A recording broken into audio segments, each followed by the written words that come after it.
No, debated. Debated. No sip. Not thirsty. Just, it's not gonna happen, man. It's not gonna be a sip if I'm not thirsty. What do you mean, bro? Like, get out of here, man. That's right. Dude, today we have a new standard to maintain. So that means I have to be a brand new Evanville art. So, what does that mean? I really need to lower the bar, man. I promised a lot of things. Like, I promised a lot of things yesterday. I said we were going to do a lot of things, and I realized after, I was like, oh my god. Did I really agree to do all that stuff? Like, I gotta, yeah, we gotta figure this out, man. We gotta figure out how to cut some corners. It's gonna be rough, but we'll get there, man. Welcome back, everybody. Welcome back to the stream. Welcome back to the VOD for a fantastic day. Is it indeed Thursday? I say Wednesday. Thursday, the 4th of May. There's some irony in me saying, may the 4th be with you, considering I've struggled with a lisp my entire life. I don't know if I do much anymore. Apparently it's better. I still hear it on my VODs, but people are like, nah, you're crazy. Ella's like, you get a little bit sometimes, but it's like, it's fine. You're good. So I don't know. I feel like it feels a little ironic to say may the 4th be with you, but as you know, I am a big Star Wars fan, so it is indeed Star Wars Day. What does that mean? That means I have to go out for dinner with my in-laws tonight.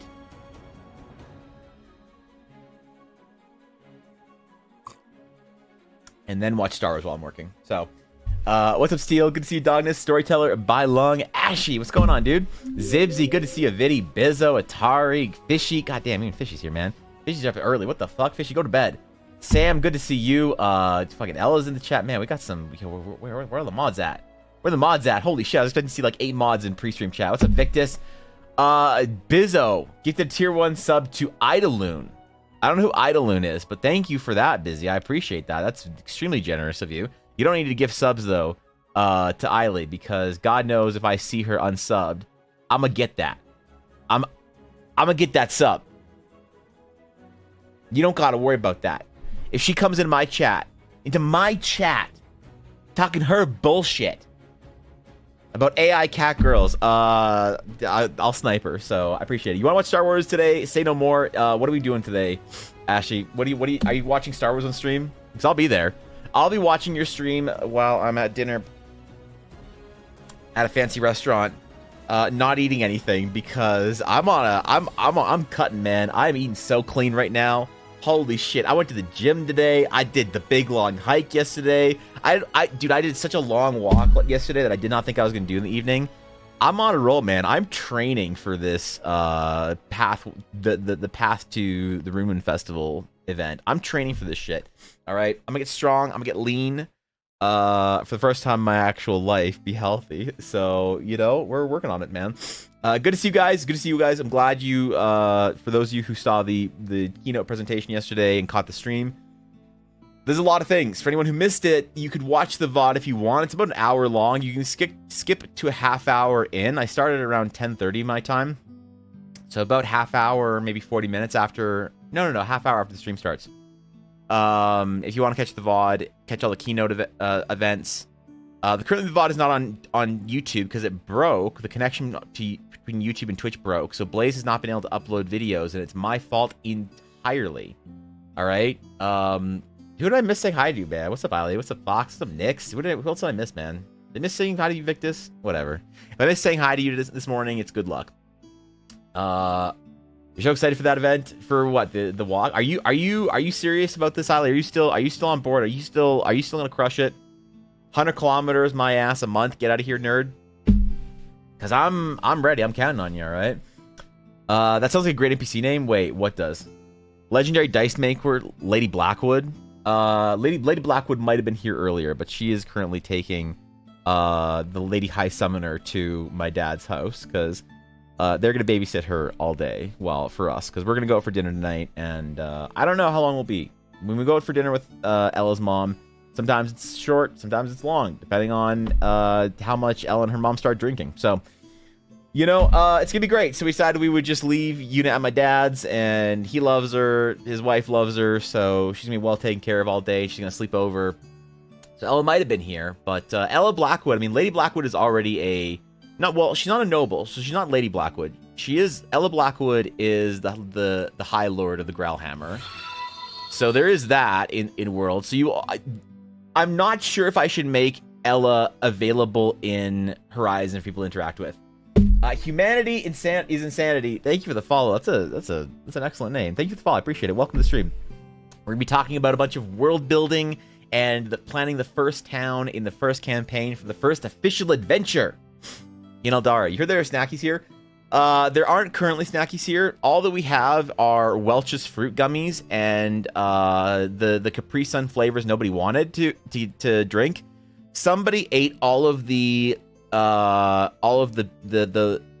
old Dutch and Lay's chip bags in the guild hall. So currently the guild hall is snacky-less, unfortunately. When I find out who drank all of the good Capri Sun, I am making them come to me with D&D, or come with me, damn it, to D&D Costco on our next trip, and they are going to see how much money I pay for snackies in the guild hall. So, yeah, Elzar Queen, I don't know what you mean. Come on, dude, what are you talking about? She's not that deified. You were hungry? Wait, you have beef jerky? You got some beef jerky for the guild hall? All right, hope it's the good stuff, though. You're looking to destroy the 100-kilometer-month goal? I'm with you, Eiley. Let's see it. Let's see it. A pizza for breakfast, lunch, and dinner because I got pizza and put it in baggies to eat today? That's excellent, Steel. Listen, I make no judgments. I talk about trying to eat real clean. That's because I'm a fat fuck. You want to eat pizza all day? Go for it, bro. You know? I don't care. I'm jealous. Aduria. Ivan Blahart Ivan Alexandrite Crumb. Fuck you. Thank you for the 100 bits. Thank you for the 5 gifted subs that I saw 3 hours after my stream had ended. You piece of shit. Thank you for that. Although I was trolled because I heard the alert because I still had Streamlabs open. And I was like, was that an alert? I was downstairs. I was like, nah, it wasn't an alert. I'm not live. What are you talking about? Apparently it was. So, yeah. Can you confirm that Ava is finished? File ready for use whenever you're ready? Evangeline is finished? Send it. Send it. Let's do it. Send it. Send it. You need full screen your wait, my fireplace behind me? It's not full screen? Ah!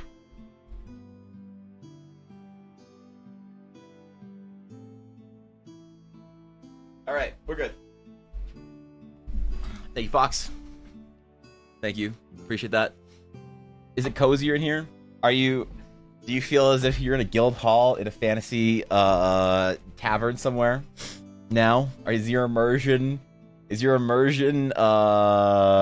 reinstated? All right, good. Thank you. You're running tomorrow at your second session as a DM. Really? Girlfriend wanted to try D&D. They'll be in a festival tomorrow. And wait, a festival? What kind of festival? And the whole session is going to be the showman singer, me, singing the narrative of what happens. Wish me luck. Look, Zarfan, good luck. Anytime you put pressure on yourself to perform like that at NDM, I salute that. Very cozy, best guild hall. Did I make the perfect crow sound? I did not make the perfect crow sound. I just gobblinoed for a minute there.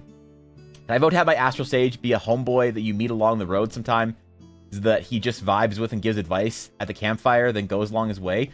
Probably not, because people are going to have to pay a lot of money to get their NPCs in. That's right, yeah. They're going to have to microtransact at a ridiculous amount in a Kickstarter for me to name an NPC after them. Jesus, can you believe that? Imagine giving away NPCs in the official Eldara adventure for free. No one's going to get that except for the mods, probably. You'll Pepega again? That's not... Do you know how much work I have to do for a Pepega?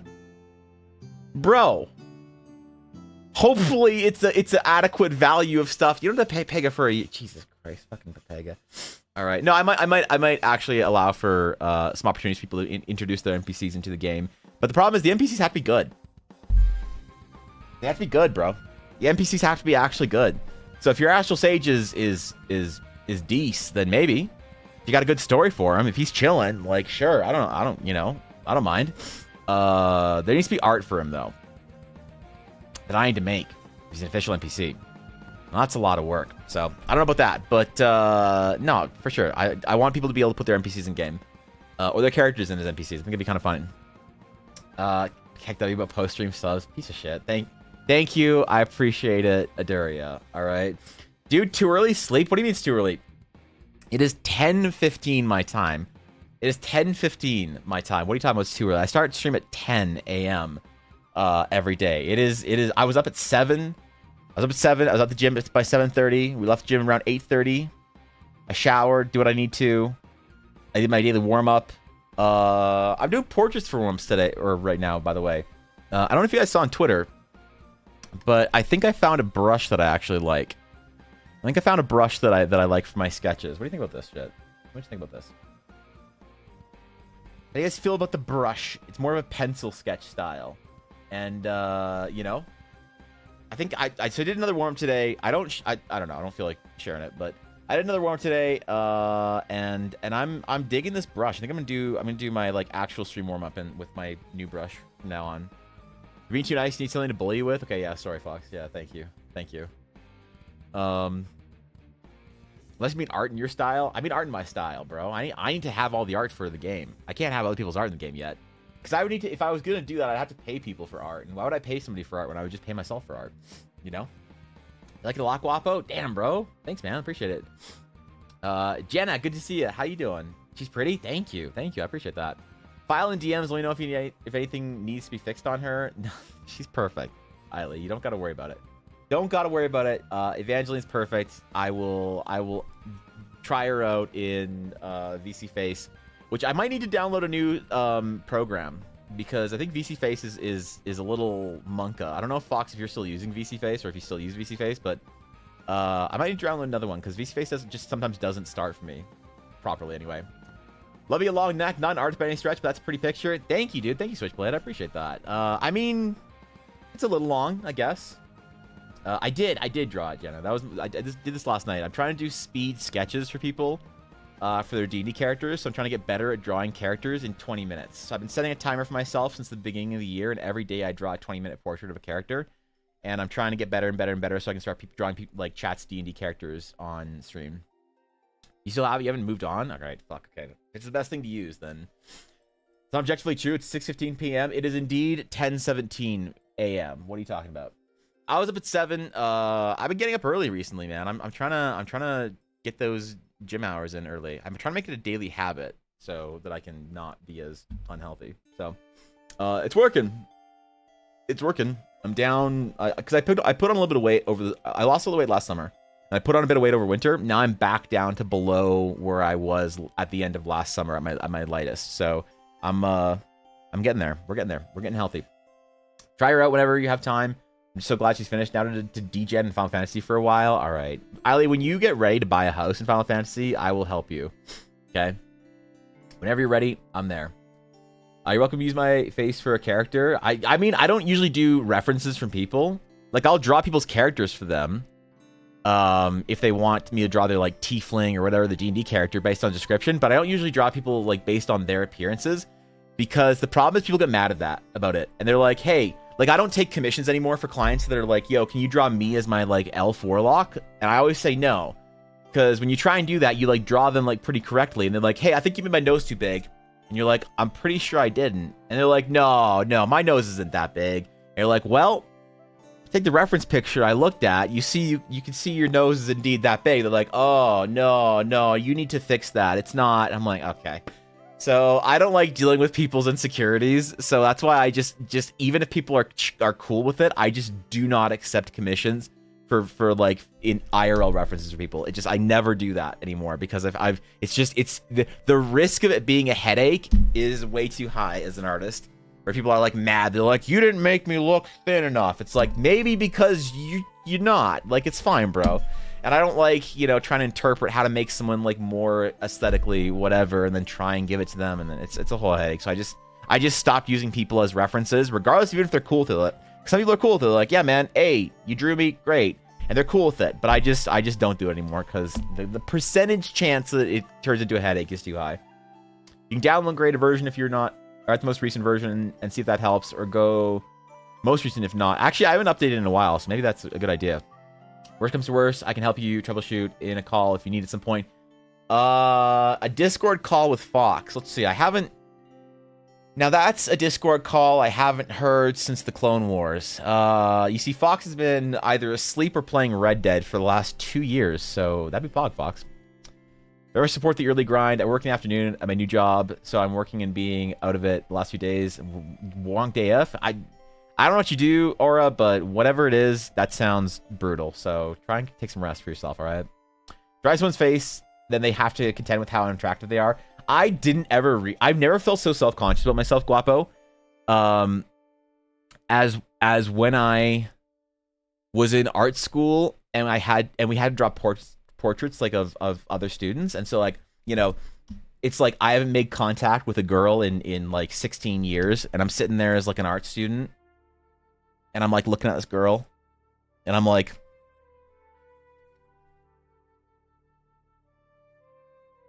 trying to draw her, and she's like looking at me, and then I swear to God, she was like, at one point in time, she was like, you know, Evan, and I was like, she's talking to me, oh no, because this was like a really popular girl, all right, and I was like, yeah, what's up? And she's just like, did you know you have a really big brow bone? You kind of look like a caveman.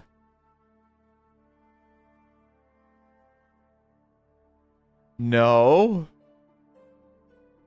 And she was like, yeah, weird. Anyway, how close are you to being finished? I'm like, I'm almost finished. She's like, okay, cool. Well, I'm done. So, I guess I'll just sit here. And I'm like, oh, that's cool. I got all the main features.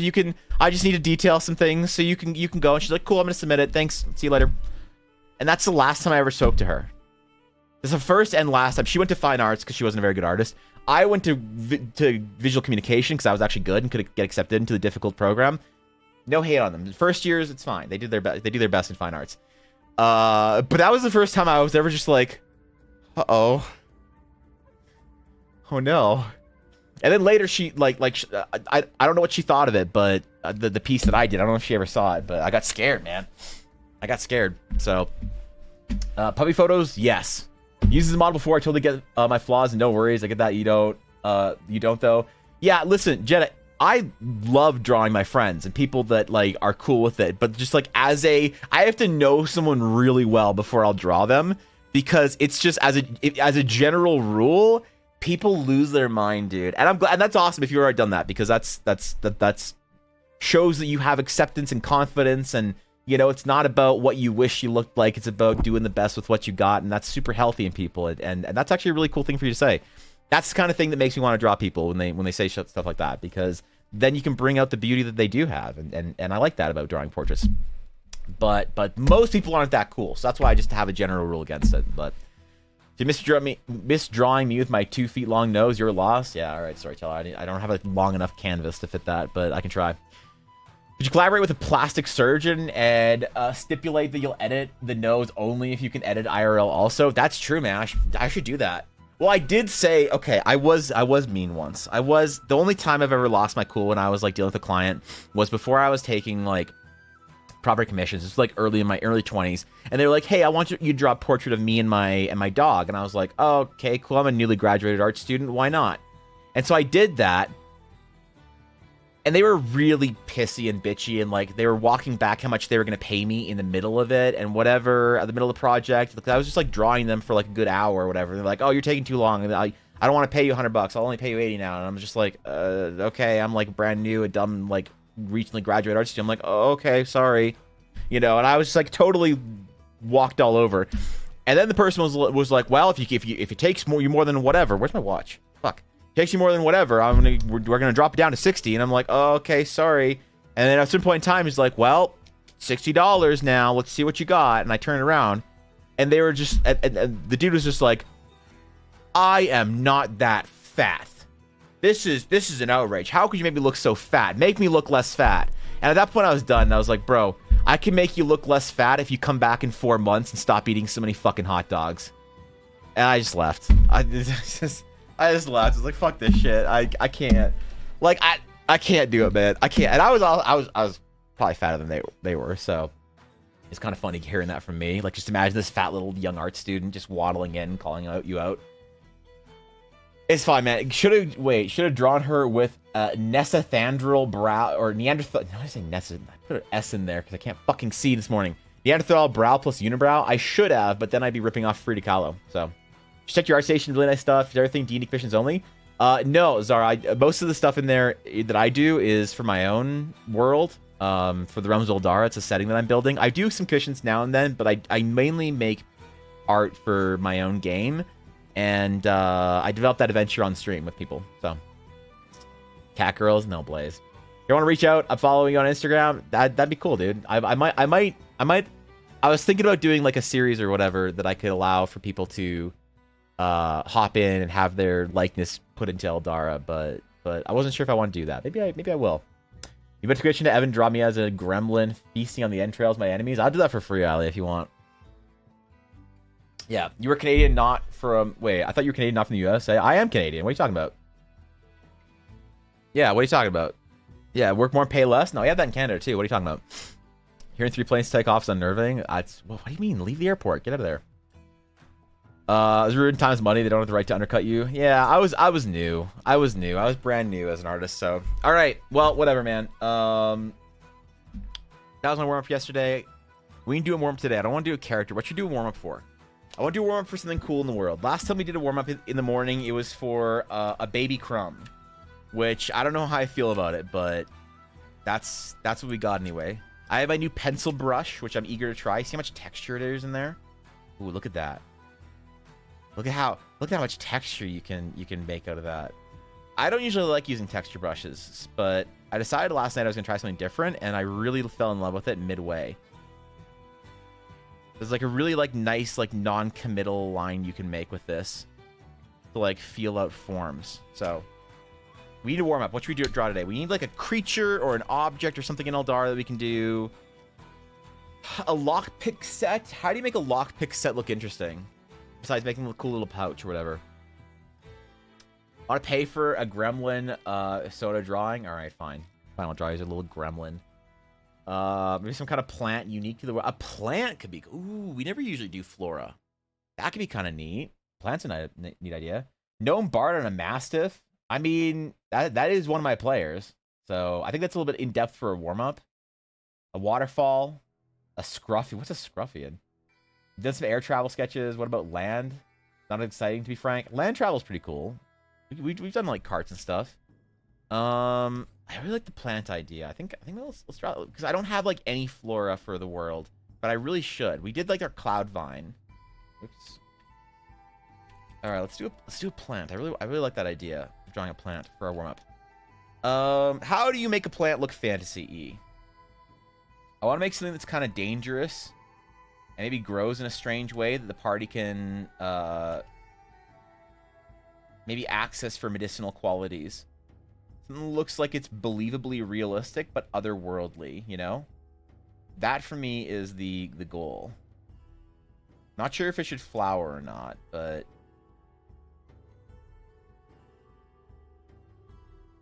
I'm down to try. So yeah, after we finish the warm-up, we're going to talk about Horizon, and we're going to talk about what we want out of the city. Today is going to be the deep development day for Horizon. Horizon is the first adventure. If you guys missed the keynote last stream, I talked about how Horizon's going to come out this summer, so we have to finish developing it, and it's going to be the first adventure in the Realms of Eldara, so people will actually get their first opportunity to step into Teleria, which is going to be exciting for me. I'm really looking forward to seeing what people want to do with that. Like, I hope people want to play it, you know? A carnivorous tumbleweed? A carnivorous plant? I didn't think about that. Sorry, the plant, actually? Okay, nice.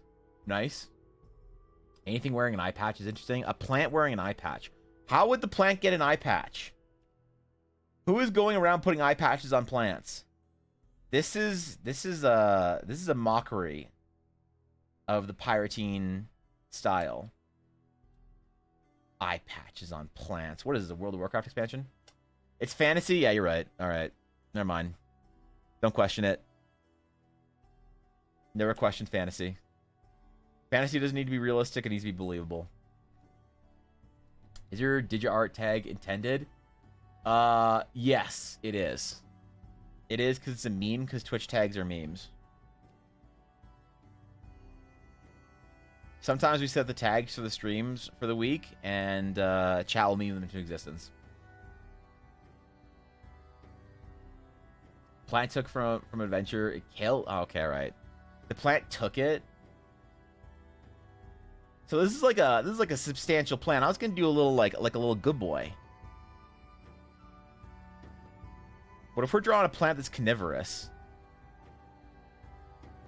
Let's do like some nice flowers on top and make it have this like awful bulby mouth or something at the bottom.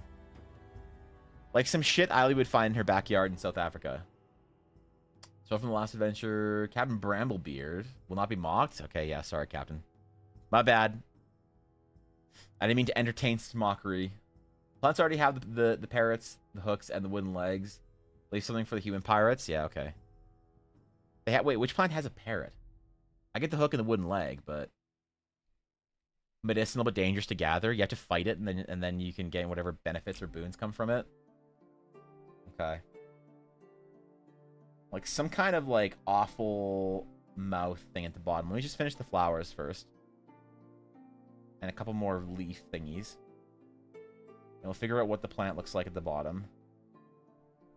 Dude, this brush, man. Anyway, yeah, so yesterday's stream was awesome. Thank you, everybody who attended. Hope you're excited about the adventure coming up here and everything else. I fulfilled a lifelong dream of mine yesterday, which is opening a print store. That was PogChampion. Thank you, everyone who put orders in, because I didn't realize during stream how many people bought first editions of prints. Holy shit. I had no idea, because like, it's not like I have alerts or anything up for that. I just like opened the store and just shrugged and then kept going with the stream. But I had no idea how many people bought first edition prints. So thank you guys. I really appreciate that. How long's the Catgirl tag been up there now? Not long enough, I don't think. So, could go for another couple weeks, I think.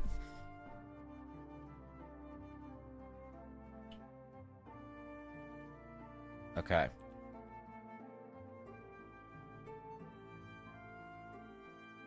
All right, how do we make a plant mouth? Oh god, okay. How do I make a plant mouth? I don't want to do no like Venus flytrap shit. I want to do something thorny and gross.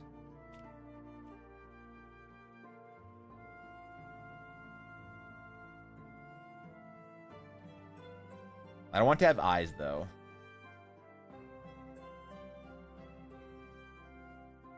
It needs to have, like, also tendrils so it can chase you. Parrots sit in trees? Wait, what? No way, this is lined up. I thought they only sat on pirates. How many first editions got sold? Like 12, I think, across all of them.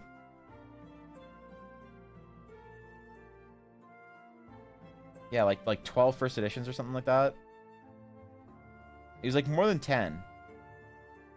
I was very surprised. There's still first editions available for every single print, but I don't know for how long. They might stay up there for a year. They might be gone in fucking 3 days. Like, I have no idea. So thank you, everyone who got a print. Meant the world to me.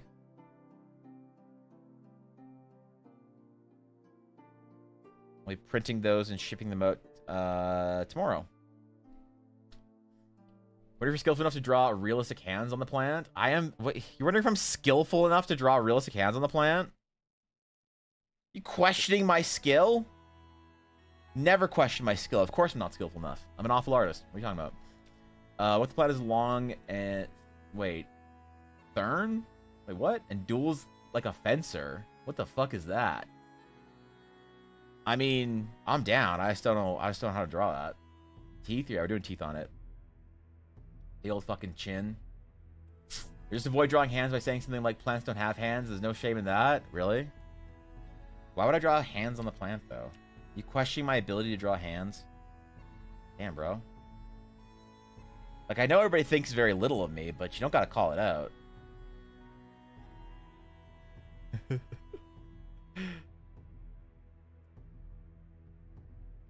Normally people just imply it. Yeah, that's refreshing. And who needs hands when you have root tendrils.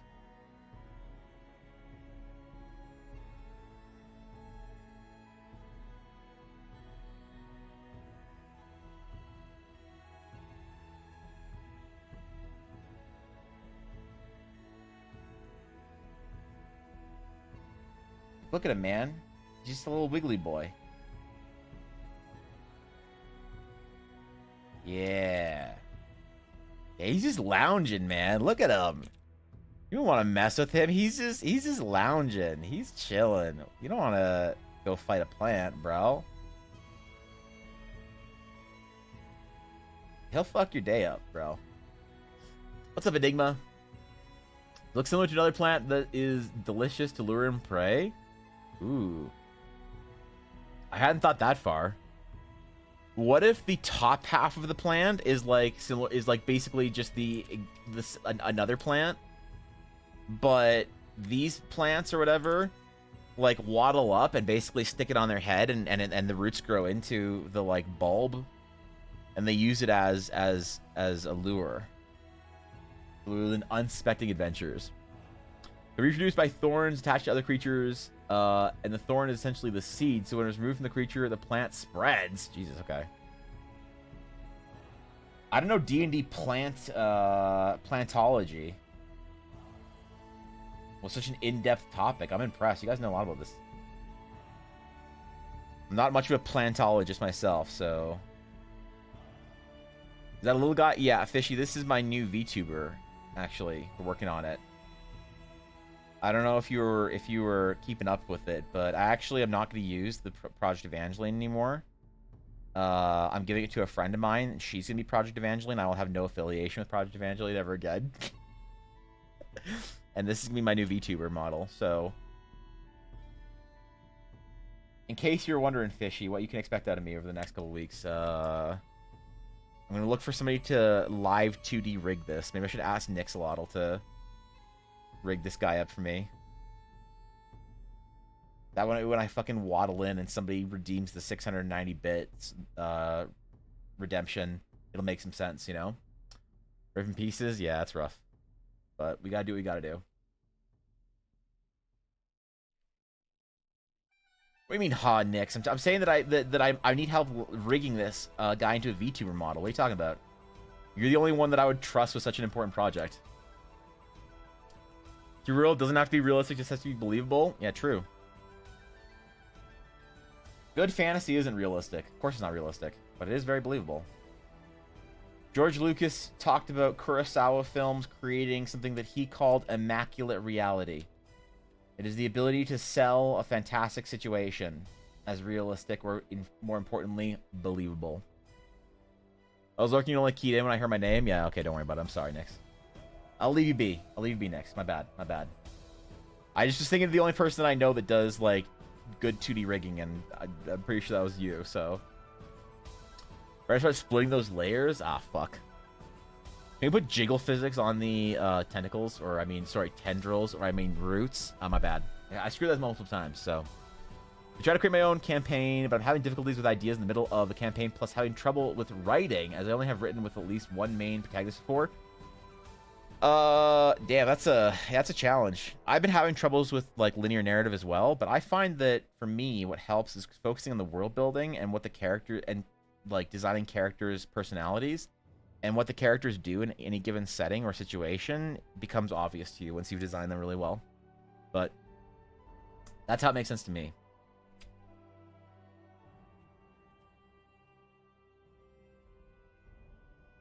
All right.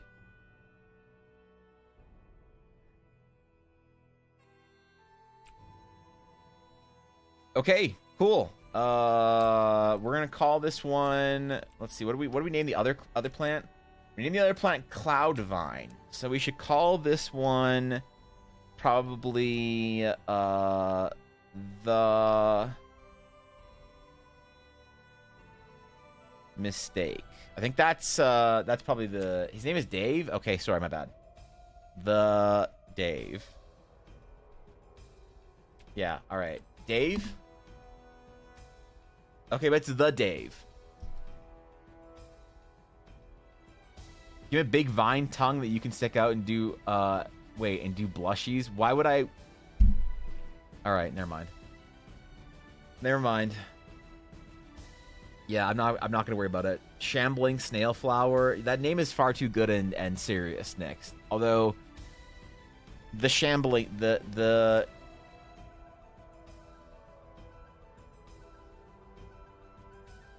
there, the shambling Dave. Dave's not here, man. Wait, what? Where'd Dave go? And which Dave? Dave Greco or Dave from Careful Cantrip? CC underscore DM Dave. One of those two Daves. All right, cool. Warm up. We're gonna make a checklist for what we need to do today. Warm up. And we're gonna check this box just because somebody watching is OCD and we made their day. So, yeah, now we need to do the rest of stream. Okay, cool. Checklist is up for the day. So we have a couple things to talk about. We have Astral Sages to talk about. Ah, shit, I have to go back to my regular pencil. Damn it. Regular brush. So we have Astral Sages to talk about. We have Horizon to talk about. I think I want to start with Horizon before we talk about the Astral Sages too much. Especially, I might design Scarlet in the background while we're just talking about it.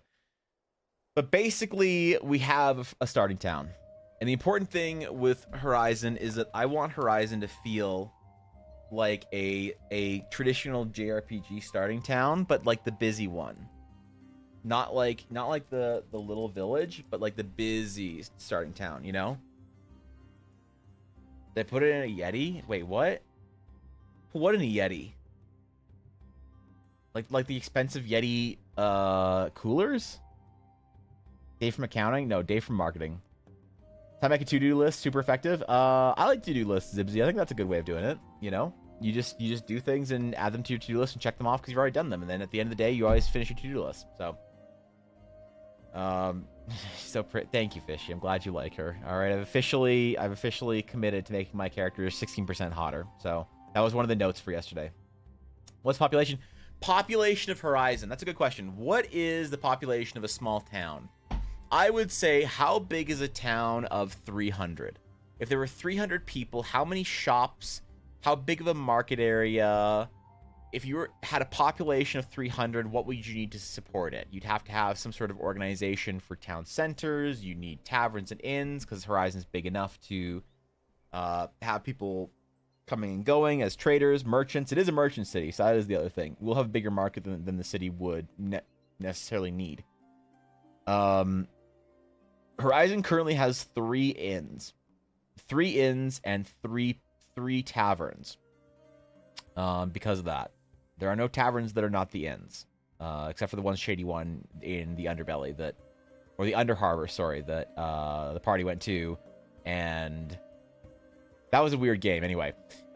So I'm thinking like 200 or 300. I want it to feel like a bustling. So here's the story of Horizon. Horizon is established recently as a city. Actually, I have. Hold on. Where are DD notes?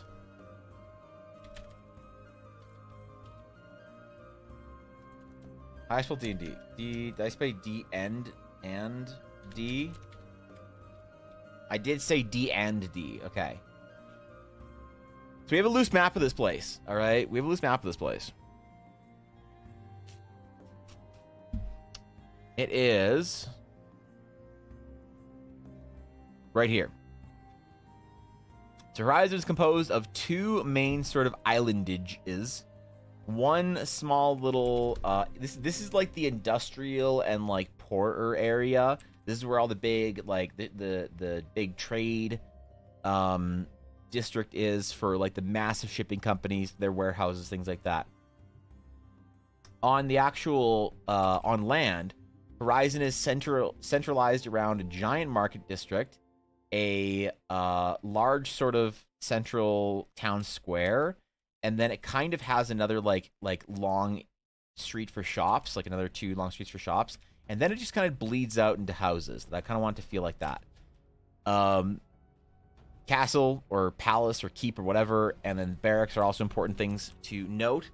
But I want Horizon to feel like a place where the players are going to, and it is all optimistic, brand new adventure time. Like, it is just, there's no dark and broody start off to the campaign. There. Okay, but where's the Hachiko statue? Do you want me to put a statue of a Doge in, really? Okay, Fishy, where do you want the statue of the Doge? Where do you think that... Okay, thanks for 100 bits. Where do you think there should be a statue for the Doge? Because I will put one in there. Specific layout, wagon wheel, layout, grid. I think we're doing, like amorphous grid. It's populated the world based off 100 people, population increments. One in per 100 people. That's interesting. So if there's 3 inns, then... Okay, 300 people. That's about right, then.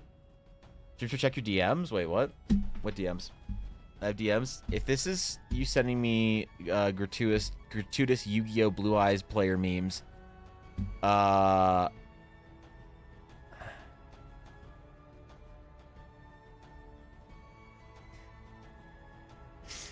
Okay. Okay, Ashley, why do you have to do this the day that I'm gonna miss your stream? Because I'm gonna be in a dinner. You piece of... Okay. Alright. Okay, thank you, Ashley. Fallen K, good to see you. It is going wondrously. Hope you're doing well, my friend. Staple of every major city is a Hachiko. Where do you want the Hachiko to go? In the center of populated courtyard, of course. Fine. The Hachiko can go outside of the town hall, okay? Okay? Happy?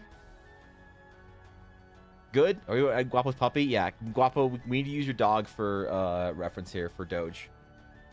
Doge references. Thank you, Mr. Streamer Man. All right, yeah, Hachiko. We'll put sad dead dog statue right here. All right, that can be the meeting place where all the teenagers who are scrolling through TikToks can meet. Okay, got it. So I kind of feel like Horizon should be... Horizon should feel like a brand new... So part of the story of Horizon, it's only been a town for about a year. Horizon needs to be startlingly established for only being around for a year. Because basically TLDR was... The story was a island came up from the abyss, and the island normally gets mined out for runes, for sky shards, then falls back into the abyss, gets bought by a mining company. Since it had Eldari runes on it, or Eldarian runes on it, I should say, they decided that it's a protected place. The Grand Crest Council said you're not allowed to mine it. We need somebody to build we need somebody basically to run a establishment on this island. It can be a big one, a small one, doesn't matter. We just need somebody to run an establishment. You need to have you need to build a place for the archaeologists, and you need to build a place for the militia to protect the island from pirates and other things. And you can do whatever you want past that. The Aralace family bought the island and said they wanted to start a town there. Thus, Luna Aralace, the Lady Viceroy of Horizon, is in charge of it. So she wanted to build a trade hub, because where the island is in the Shattered Sea is a fantastic place for a trade port. So she, being the daughter of a trade guild, wanted to do that, and so she basically built this town out of nothing. She offers basically no taxation and free building materials to any people who want to bring their skill set and start a business on Horizon. So if you are a baker or a blacksmith or whatever, she'll give you all the materials to build your blacksmith. She'll give you all the raw materials to build your house, and no taxation for like 10 years or whatever. So people were flocking to Horizon as this new place of opportunity. People wanted to start a new life. You know, it's hard to make it by in Grand Crest. It's hard to start up your own life or your own business in Grand Crest. There's a billion people there or whatever. Well, not a billion, but there's like lots of people there. There's a figurative billion people there. So it's hard to be... It's like the New York of Teleria. So no one wants to live there because it's just too crowded. People were flocking to Horizon as a place for opportunity. So Horizon needs to have this energy and buzz of optimism. Everyone there, from the tavern keeper, the adventurers, to the, street sweeper, are all excited to be in Horizon, and I want to build that optimism and excitement that's hopefully contagious with the players, so they're excited to be in Eldara. So I feel the organization of Horizon needs to be very, kind of planned out in a way. You know, like an important district, some like major streets or whatever, and then, you know, the whole trade whatever area is all figured out. And then I just want like houses sort of expanding. Maybe it would be kind of cool to like have little neighborhood districts like starting up. I just don't know if you would in a city of or a town of 300 people, if you would have more than one like shopping district or whatever. Probably not, but they don't have potholes yet. Yeah, I did no potholes yet in Horizon. Only eldritch monstrosities occasionally crawling out of the sewer. So hover trains, yeah, okay. Another map for me to get first edition of. You can get a first edition of this map if you really want. Of this exact print, if you want, I'll print this out for one of your Papegas, and this is all it's going to be. It's going to be the worst map you've ever gotten, but no, there will be a map of Horizon. I haven't figured out how to do town maps yet, because I've never seen a town map that I thought somebody did a good job at.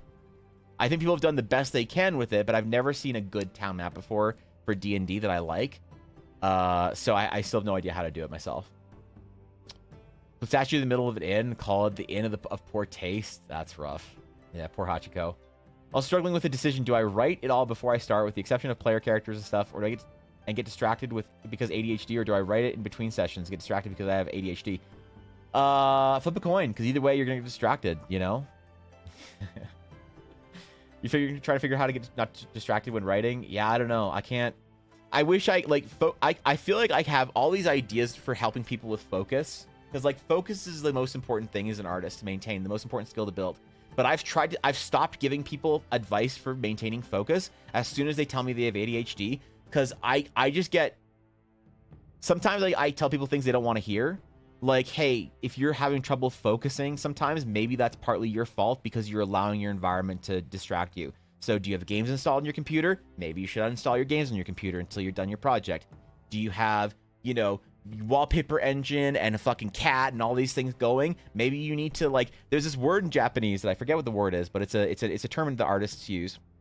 And a couple of my friends who are authors talk about, where basically they seclude them. It's like the word basically translates to, and I wish I remember it because it's a really attractive word, but it basically translates to self-imposed exile or self-imposed exclusion from society.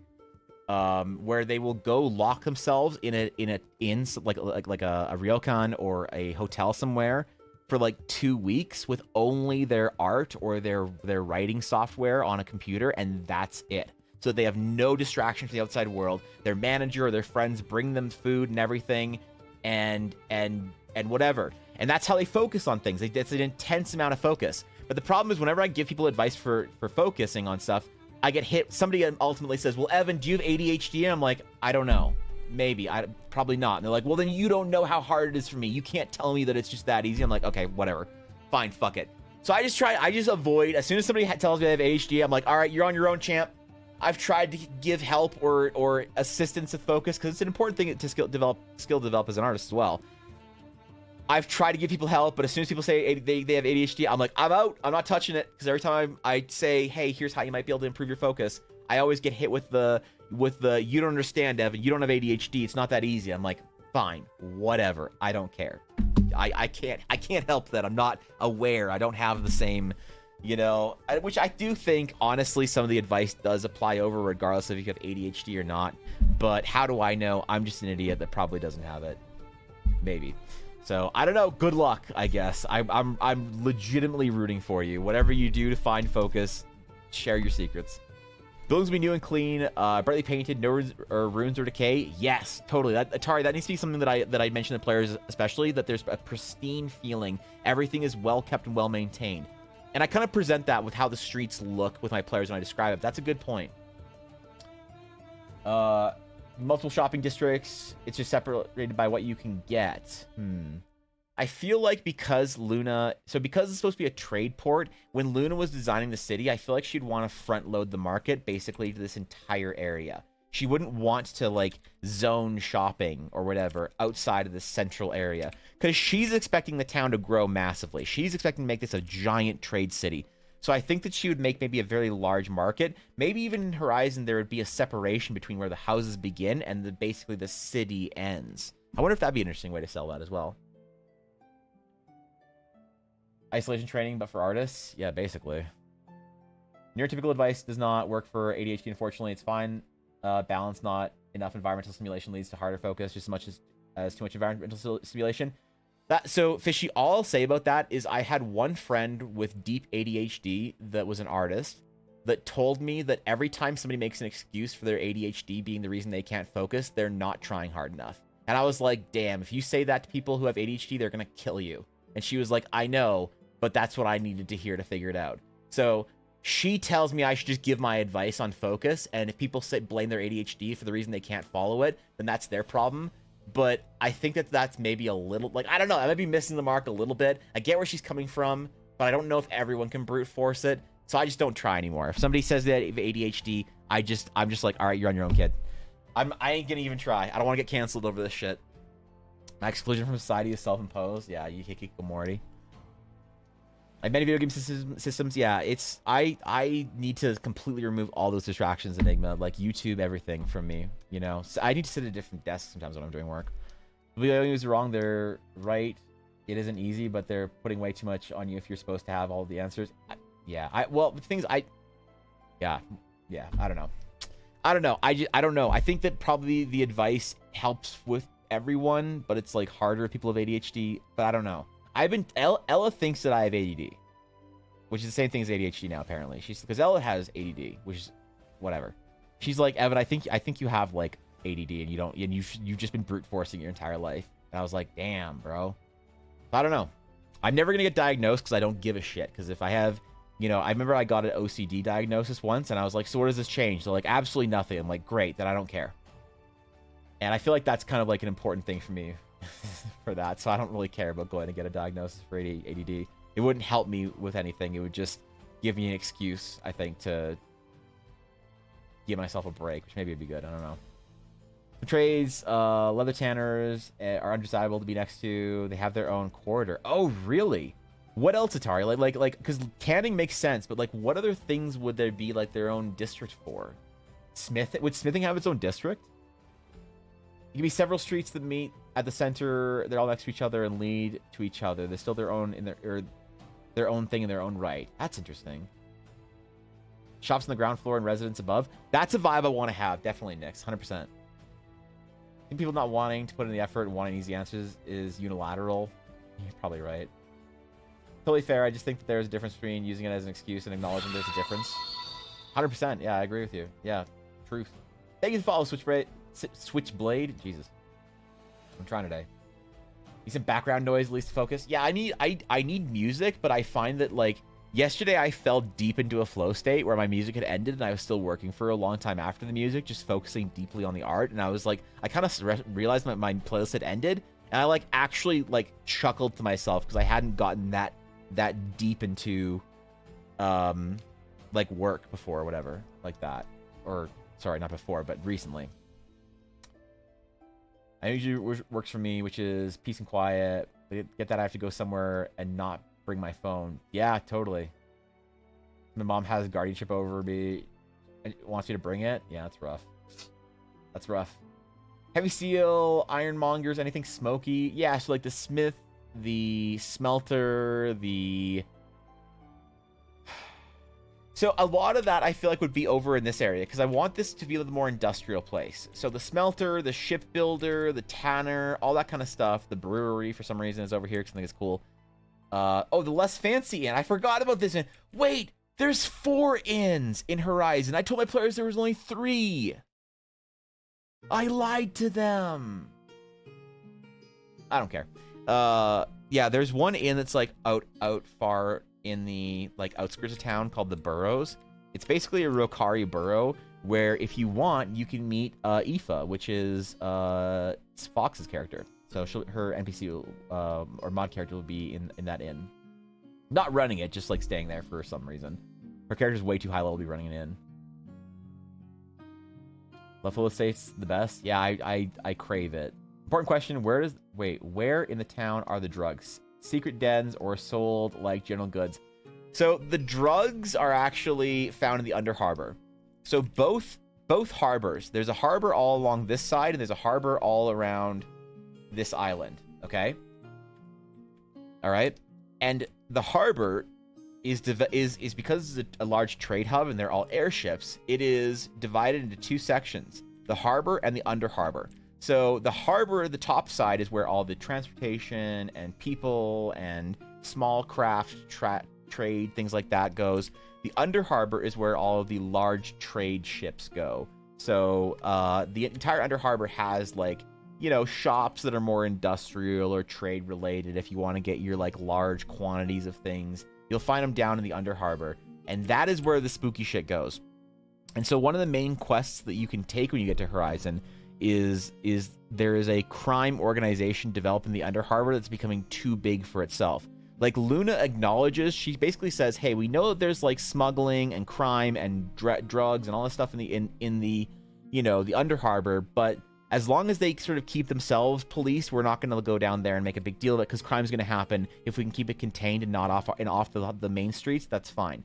But the problem is people start getting mugged in the under harbor. So you as the players can choose, if you want to take that side quest, to go down there and figure out what the under harbor basically crime growing whatever is. And I don't want to spoil these finishing the quest, but you can do it a couple different ways. And my players actually befriended one of the local crime sort of bosses, like the smuggling, you know, crime lords down there, who was really upset that there's an unnecessary attention. He's like, I don't want anyone getting mugged on my streets down here, because I don't want there to be fucking militia security down here policing our streets. All right, so you go actually talk to the main crime boss. It's one of the ways you can do it to fix the problem of rampant crime in the under harbor. So it's kind of a cool quest, I think. Neither resist the urge to play video games / watch videos at this point. Don't be hard on yourself, Enigma. You are outgunned in a lot of these issues. When the resisting the urge to play video games and watch YouTube and things like that, social media and video games are going to war against you. And they have, like, on Healthy Gamer channel, the guy who runs it, who's like a Harvard psychiatrist, was talking about this at one point in time. He said people feel bad because they can't stop playing games or can't stop scrolling social media. And he basically said, like, you know, you are outgunned. They are designed to do this. So, like, trying to get through that and separate yourself from social media, YouTube, video games, all that is really tough. So don't feel bad if it's rough, but you got this. If it's unintentional, you're mistaken. Yeah, okay, fair. Next chat tonight, so I'm off early. Catch y'all later. Enjoy my stay. Busy. Thank you for hanging out today. Thank you for hanging out for the entirety of yesterday's stream. Like, holy shit. Okay, so what else do we need in here? So we have our trade district, or we have our industrial district. We have our main trade district. We have our archaeological society. We have our barracks. We have our school. We have our fancy noble estates. We have our castle, our air-laced manor. We have our, like, some kind of fancy building. We have our fish market, our abyssal fish market. We have all of our main shops. We have our main inn and adventures guild, our town hall. We have our 3 inns. What else does a good starting town need? Imagine you're a DM and you get Horizon. You say, I want to play Horizon. I want to play through Horizon with my players. So Evan, I want to run your dumb game. I want to get the adventure. I want to run your dumb game. What would you want to see in, like, as a GM running this to make your life easier in the starting town? Like, what do general people expect? 'Cause I can talk about what I expect in an area, but I think I want to figure out what GMs in general want. We do almost every day, at least. I have no job. I'm going to stop. Mind you, just cut back on them. Yeah, you don't have to stop. You just have to figure out how to dedicate that time. But you got this.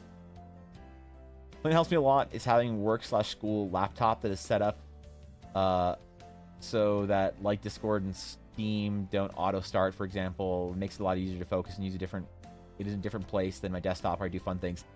Yeah, it's hard. It's really hard when I'm working on my computer. Like, I've gotten a lot better, but I struggled with this a lot last year and a lot earlier on this year.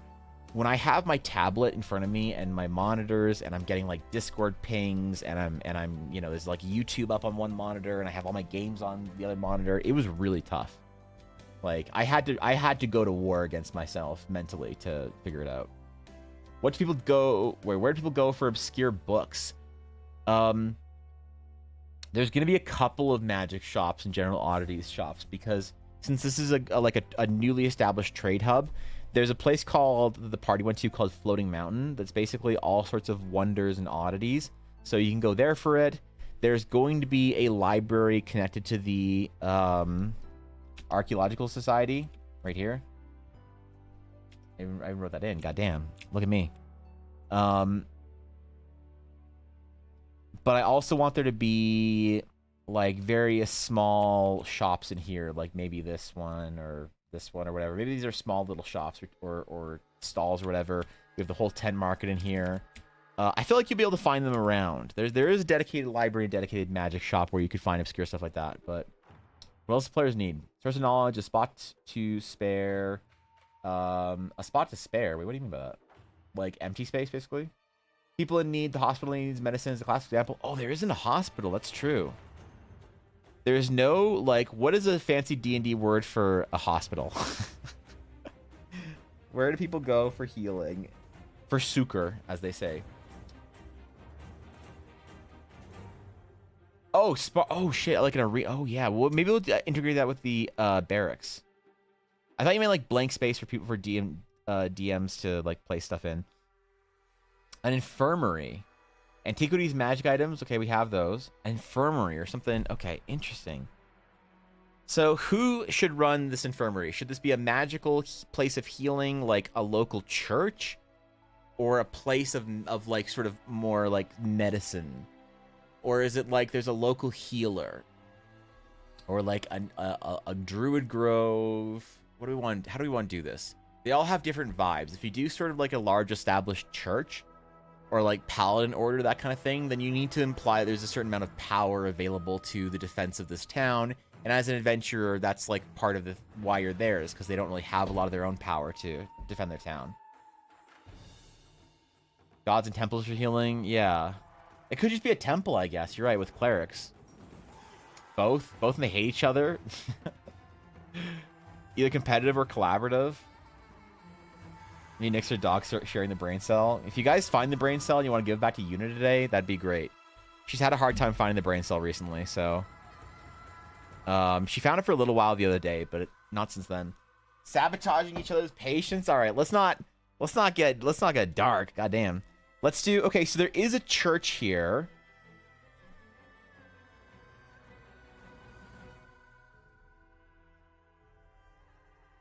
So let's say that the church is one place people can go for healing, and some kind of like infirmary, hospital type thing that Luna would have set up.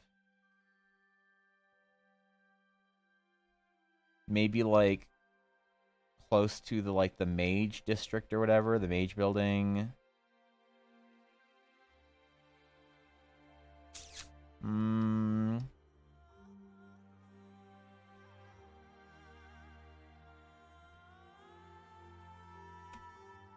They need to be a substantial building, I feel like, right?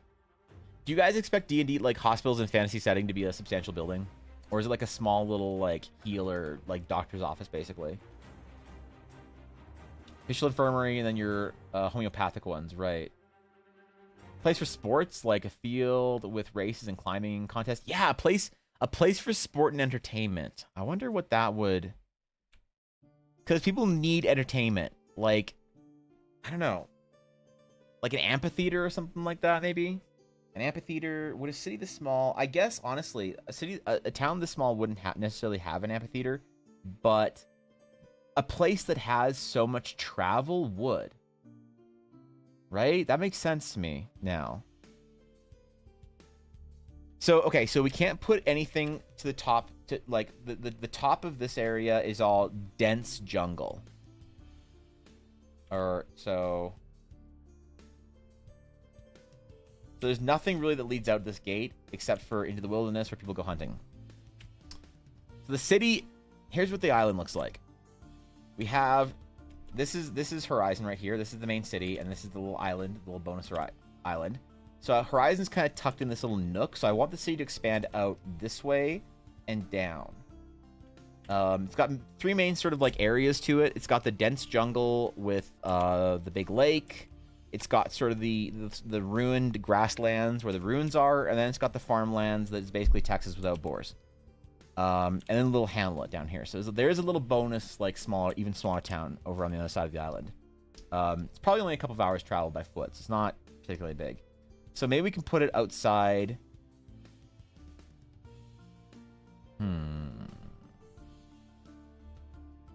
We could change our, like, town gate, I guess.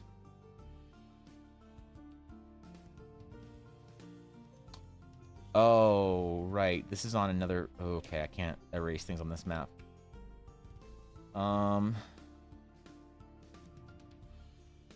Could do, like, a large, like, theater type thing.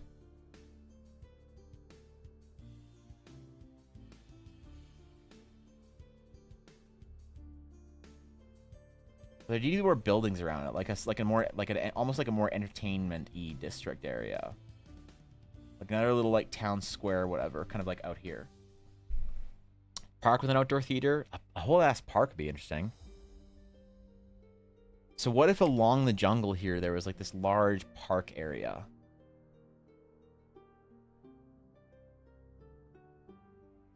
Oh, I was in the wrong layer the entire time. Whoops. Let me move our crest over. That'd be kind of a cool place to, like, go as players. Yeah, okay. It was like a little lake or something. And, like, walking paths. It'll serve as, like, a central kind of, like, park for when the city expands. Wall situation? I don't know yet, actually. I think there might be, like, an established wall around the north area, sort of keeping the jungle at bay. But I don't really know yet. Haven't thought that far ahead. Where do the dead bodies go? Cemetery, graveyard. Where do you go to get a job? Job boards, guilds. There's an adventurers guild. There's no cemetery. I think the cemetery might be out closer to where the hamlet is. Maybe they established that over there. Where do you go when you arrive with trade? Harbor master, trade master. That's, yeah, it's around in the market area. So we have that. Crime occurs in the under harbor. So we got that. Natural rock formation, like the gorge near Spokane would be cool. Gorge near Spokane. Is that, like, Spokane's Washington, right? They have a gorge there?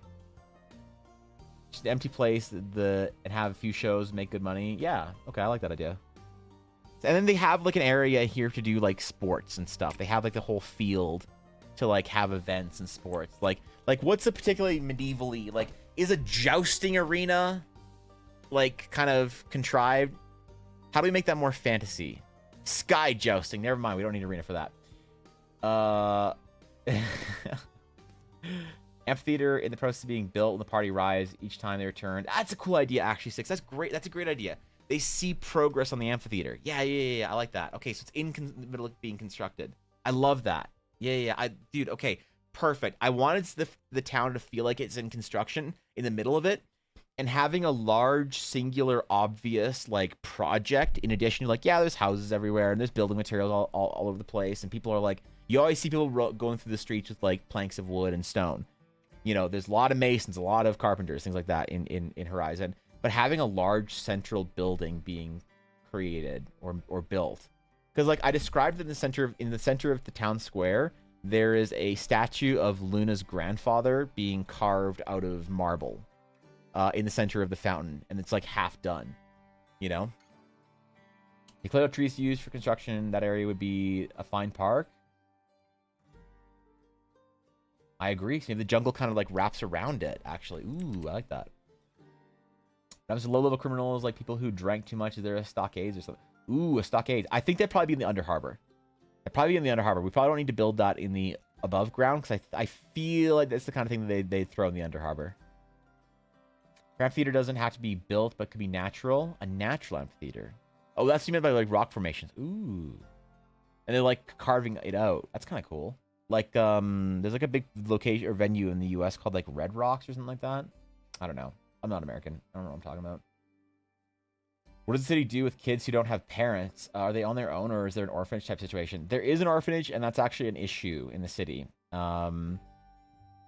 talked about I think at one point in time, like, one of the buildings over here being like so this is basically like Luna's sort of, like, all the important buildings are, like, around, like, close to where she built her keep. So the school they build, the town hall. Is it weird to put an orphanage right next to a school? Or does that make sense? Or is that like, why do I feel like that's dark? Why does it feel kind of dark to me to put an orphanage right next to a school? Is that, am I crazy?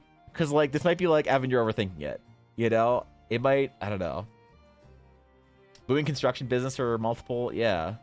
I also want there to be a big shipyard. Quidditch for sages. We need to find all sorts of aerial sports in the Shadowed Sea, because don't forget, in the Shadowed Sea, where this town is, this is a floating island in the middle of a floating cloud sea. So we can like also put stuff like if we want to do like a I don't know, a theater, we could always do like a floating theater, just like floating above horizon over here or some shit. That's totally doable. Lodging, some cutting, yeah, okay. Is the town involved in shipbuilding in any way? Asking because of the aforementioned jungle. Yes, there's a large shipbuilder right here. There's a large shipbuilder right here, and I wanted to have them like docking all of their like half-built or like they're like constructed ships here. Because the reason why, Sam, I want there to be a shipbuilder is because ideally I want the players to have enough gold that if they want to, they can buy their own airship. One of the things that I didn't talk about yesterday on the announcement, because there was a lot to talk about, but with Horizon will come the Astral Sage class. It'll also include the travel system, which will include airships through the Shadowed Sea. So I want that to be an exciting thing for players to do if they get their gold. They're like, we can take, you know, because like part of the quest is like, okay, now you can go do whatever you want after you finish the campaign. You can go do the other side quests if you want. You don't have to. Or you can go on a quest through the Shattered Sea, or you can go, or if the adventure episode 1 is out, you can go immediately from the prologue from Horizon into episode 1. So basically the quest log will open and you'll be called back to Grand Crest to talk to Endrick and report back in with him. And I want players to be able to take either a transport there, or if they're like, guys, we got some gold, let's buy ourselves a ship, you know, and then they can expand their ship out from there and customize it. I want to make it a really attractive system to spend your gold on. I want to make there be a reason to spend your gold on cool shit in this setting. So dark, is it? Hey, poor kids, watch the rich kids learn. I feel like there's probably, yeah, maybe it's maybe that's it. I don't know. A shop whose owner died of the group of rapscallions took over, and they're just like some lost boys just like running the place now. Makes sense, might get bullied, but it's fine. Okay. Look, this is not a finished map. This is not like, this is a basic idea of where things go. If we want to expand, like, if we want to expand the island out more on this side or whatever, we can. So let's just say, like, this is our... Because when I actually draw this map, I'm also going to be placing buildings, like, in between. Like imagine the map, everything's spread out a little bit more, and there's a bunch of shops right here, and, like, a main street going along, you know, like a rich people shopping district going along, like, the outside wall of Luna's Keep or something, or I don't know, you know? I also want Luna to have a public garden somewhere. Like, I don't know where. I was thinking to fitting it in somewhere here, but around her keep, there's supposed to be a public garden because she's a big fan of flowers, and that's going to be, like, part 1 of her personality traits. Luna's, like, a really good ruler. Like, one of the things that notes I list about Luna and how to roleplay her is everyone in Horizon likes her. She makes herself available to the townsfolk for all of their concerns and questions and whatever for the entirety of the morning. So depending on what time you get to Horizon as players, you can find Luna in the evening, or sorry, in the afternoon. She's usually in meetings with like trade guilds and merchants and aristocrats and things like that. But for the morning, Luna's just like walking the streets of Horizon, talking to the locals. So if anyone ever like approaches her, that's just like, you know, oh, I have business, I need to talk to you. Her guards are like, well, you can make a meeting. But, like, if the local baker is like, Lady Aerolace, we are not getting enough flour shipped in, can we, like, I don't know what to do, then she's like, okay, cool, I'll make a note of that and try and, like, make a deal with some merchant company to get more, like, materials flowing in. Like, so she's, like, she is beloved by her town. Everyone in Horizon really adores her, and so she is a really good, noble ruler, and she wants everyone to prosper because she believes that if everyone prospers... initially, that the town will then boom on its own. So she wants everyone there to win, basically. So everybody loves her. So I want her to have, like, it be accessible. She's walking around the town. She is She has a public garden that she like maintains or whatever that people can go to for whatever reason. It's like based on how you talked about things that the tent market should be a lot bigger. Yeah, it should be. It definitely will be. I mean, like, yeah, this is not a great map. This is, you know, but this is basically the organization of things. But yeah, 100%. The tent market needs to be like the tent market needs to be like a massive, like, I want the tent market almost to incorporate or encapsulate the entire harbor, all, you know, with like shops and stuff along the tent market, and then big. You get the idea.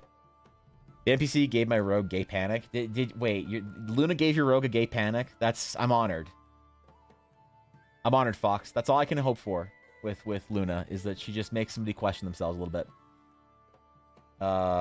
Never seen that before. I have no idea. Some fun innovative way of approaching the issue. Wait, for what?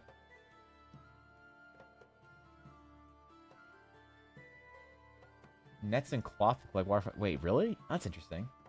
Okay, so what else we need? So we have our orphanage, we have our barracks, we have our hospital, which I'm glad you guys mentioned all this stuff because I hadn't thought about it before. We have our amphitheater, a park, a bank. Oh my god, of course we need a bank. Of course there has to be a bank. There has to be like a big Grand Crest bank. No. No. Hold on. Hold on. Scratch that. Not a big Grand Crest bank, an Airlace trading company bank. Perfect. Perfect. Because don't forget that the Airlace trading company bought this island. They bid on the island so they could build a town. They just had certain requirements they also had to do. They also had to build a barracks. They also had to like protect the ruins. They had to protect the island from pirates. But they could do whatever they want with the island past that, as long as those requirements are being met. But the Grand Crest Council doesn't care what you do with it. If you want to build a keep and like keep the island to yourself, go for it. If you want to build a thriving town, go for it. If you want to build like farmlands or an industry, go for it. They don't care as long as you're meeting the requirements of making a comfortable place for the archaeologists and a safe place by establishing a militia or hiring mercenaries or whatever. So the town is still run, like Luna's title is Lady Viceroy, which is an important distinction. Her family is nobility from the old Loric Empire, but since the Loric Empire collapsed, they lost their noble title. But her mother and father are a duke and duchess, and so like technically, you know, they don't have a crown that has that is still recognizes their power, but they part of their story in the Airlace family story. There's an entire article on Luna on World Anvil if you give a shit. I don't know why you would, but I think it's there. But the whole thing is that they were basically so beloved by their employees or whatever, like at the trade guild, that they never pushed people into service or whatever. They always like paid very fairly and treated their people very well, who like were either their employees at their trade guild or people under their sort of rule as a duke. That their people still recognize them as nobility after the empire fell. They're like, I guess I'm just the boss of the guild now. And they're like, no, you're still our nobility or whatever. So they keep their noble title, kind of like it was like rebestowed upon them by the people that they were responsible for. And so Luna's title is Lady Luna Airlace, but her title is Viceroy because she is Viceroy of this part of the Airlace family trading company endeavors. So she's in charge of this town. So her title is Lady Viceroy. So I could put more Airlace, trading company things in here. Like Airlace Trading Company needs to have a massive store somewhere, like in the market. And they're also, I feel like a bank is a great thing for the Airlace family to also be able to maintain. Like we'll put it like straight.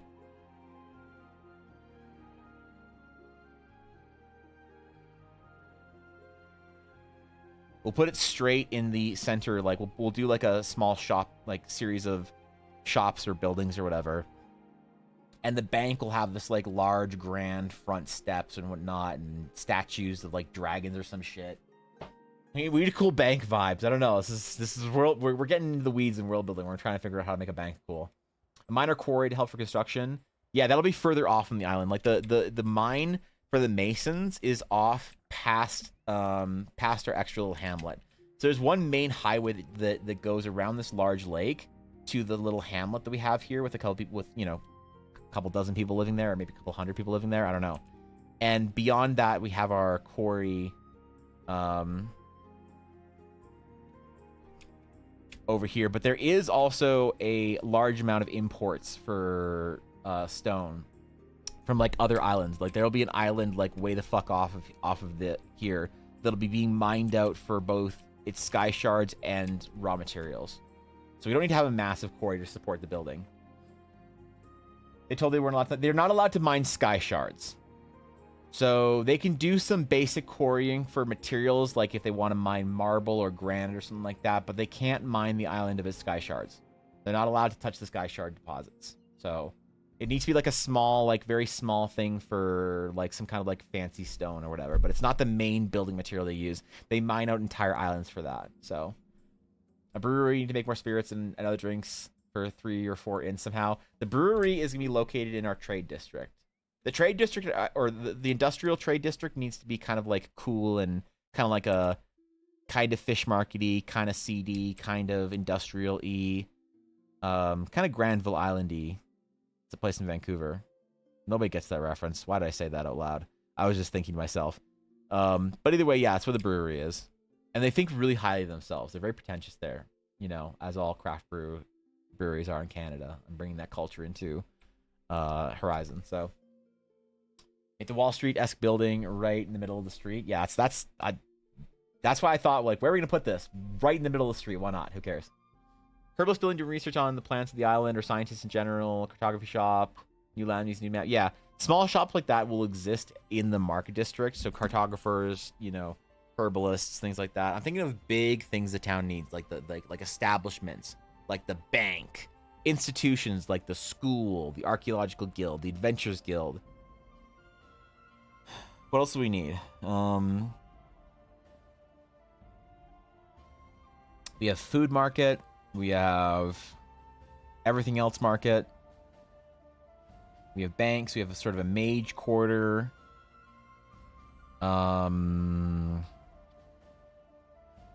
What else? Our main town square. Our shipwright. Our different housing districts.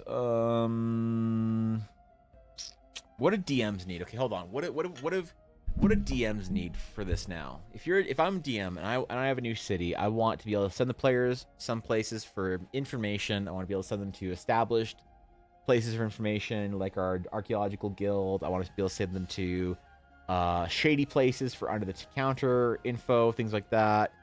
We got that. What else do I need as a DM? Places for the players to stay, places for the players to interact with the authorities. That's the barracks. Government office got the deeds. Yeah, that's the town hall. It's in the center square on the top. What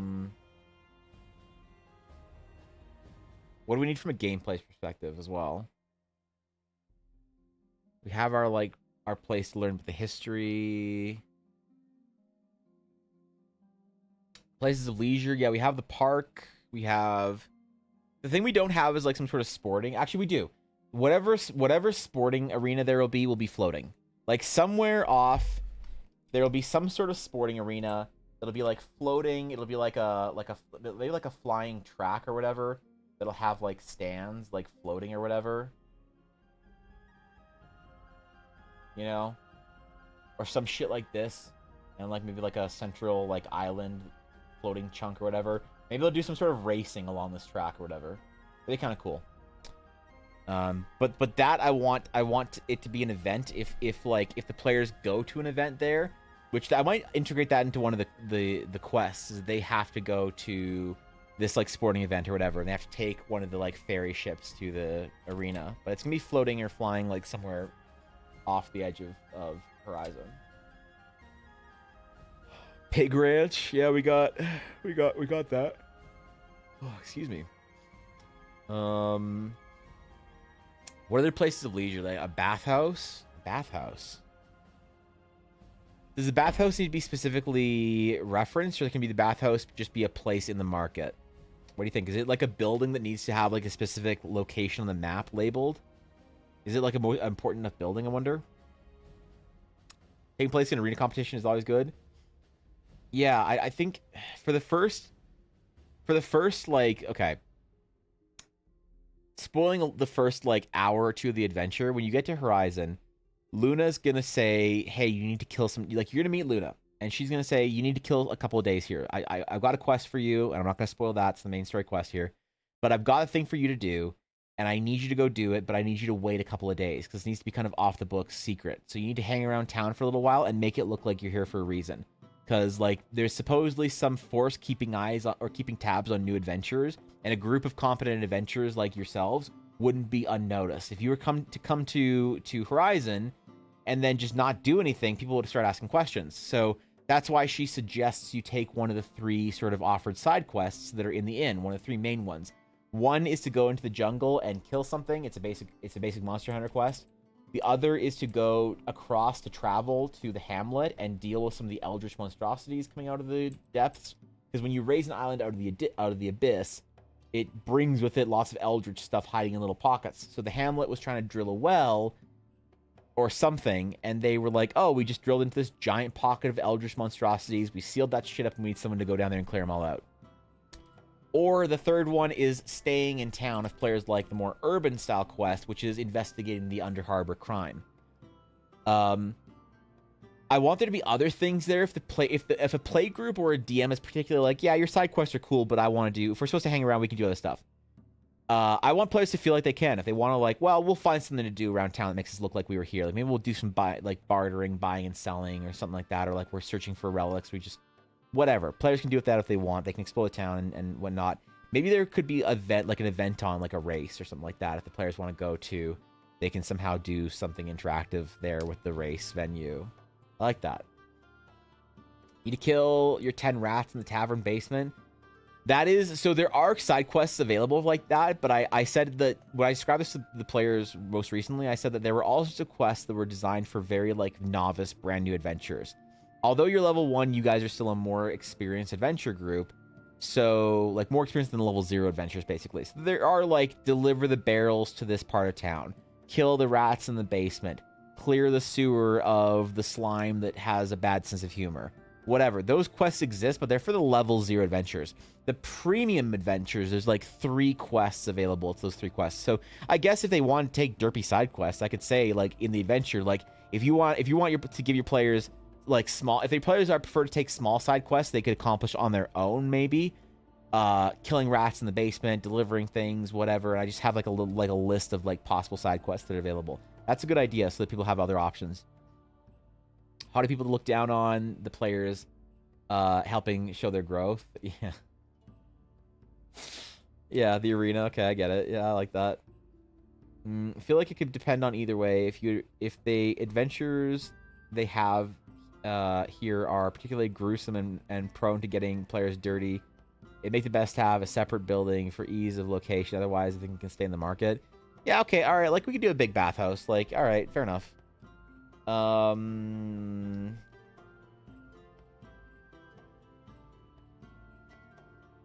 wonder if would it be weird to put the bathhouse in the park? So it's like, there's like gardens and shit around it or whatever, or no? It should be probably like a more public building in the center of town that's like, maybe there's like a fancy bath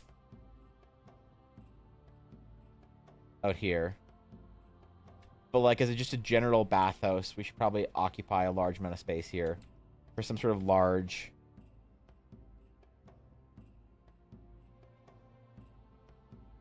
main bath house. Main bathhouse. That's actually a question that that kind of reminds me of. Do most DMs prefer to have bathing and things like that be something that is like available in player housing, or is that like something you have to go to the bathhouse for? The reason why that's an important question is because there's a lot in D&D that we ignore. A lot of the fantasy medieval landscape that we just say as like GMs, we just you know, everyone wants to play a 13th century English fantasy town game, but nobody wants to smell it. You know, so we assume that they have like sewage and aqueducts and that kind of stuff in infrastructure that is maybe hidden, you know. people like you can draw a bath in the inn, whatever, is like the ability to heat water, to access water. Is that all like common? If you're in the middle of the city, do you have access to water? Because if you lived in like London in like the 14th century, you don't think you had easy access to water. You had to go get it from somewhere, you know? So I think in D&D sometimes people like either say like, yeah, people have like the ability to get water. There's like some sort of faucet in your D&D house, and it's like a bit of fantasy that we're gonna fantasy away the gruesome, you know, history, because you can fantasy away history all the time. Nobody in D&D is dying of fucking diseases because nobody wants to think about that in IRL. So they don't have the diseases of the time be that prevalent. No nobles are powder wigging themselves because their syphilis smells bad. You know, that's not something that happens in D&D. We just sort of ignore it. We just assume a cleric fixed it. Or there's just like magic irrigation or whatever it is. Or magic aqueducts. Magic sewage. Who cares? But some people prefer the more historical vibe where it's like, no, man, there is a bathhouse. You got to go to a bathhouse. There's one location. And I feel like the bathhouse is the last holdout. Nobody wants there to be like a public shithouse. Nobody wants that. But everybody likes the romantic idea of the public bathhouse for some reason. I wonder how we should like, because that like kind of sets a statement for how the world works, you know, if there's like a public bathhouse that everybody has to go to, or if it's like a leisurely thing. Is the bathhouse a fancy place you go to for a fancy bath, or is the bathhouse you go to because you have to go there to bathe, you know? Could have a lore redeem where everyone chat can start a business. That would be cool, actually. The problem is Nick, is the ideas. I'm very reluctant. This is something that I do that's like maybe I'd be a more popular D&D streamer if I didn't do this, but I'm very reluctant to let people put their ideas into Eldara, because this world is sacred and there's a level of sort of not just quality standard, but like a certain vibe everything needs to take.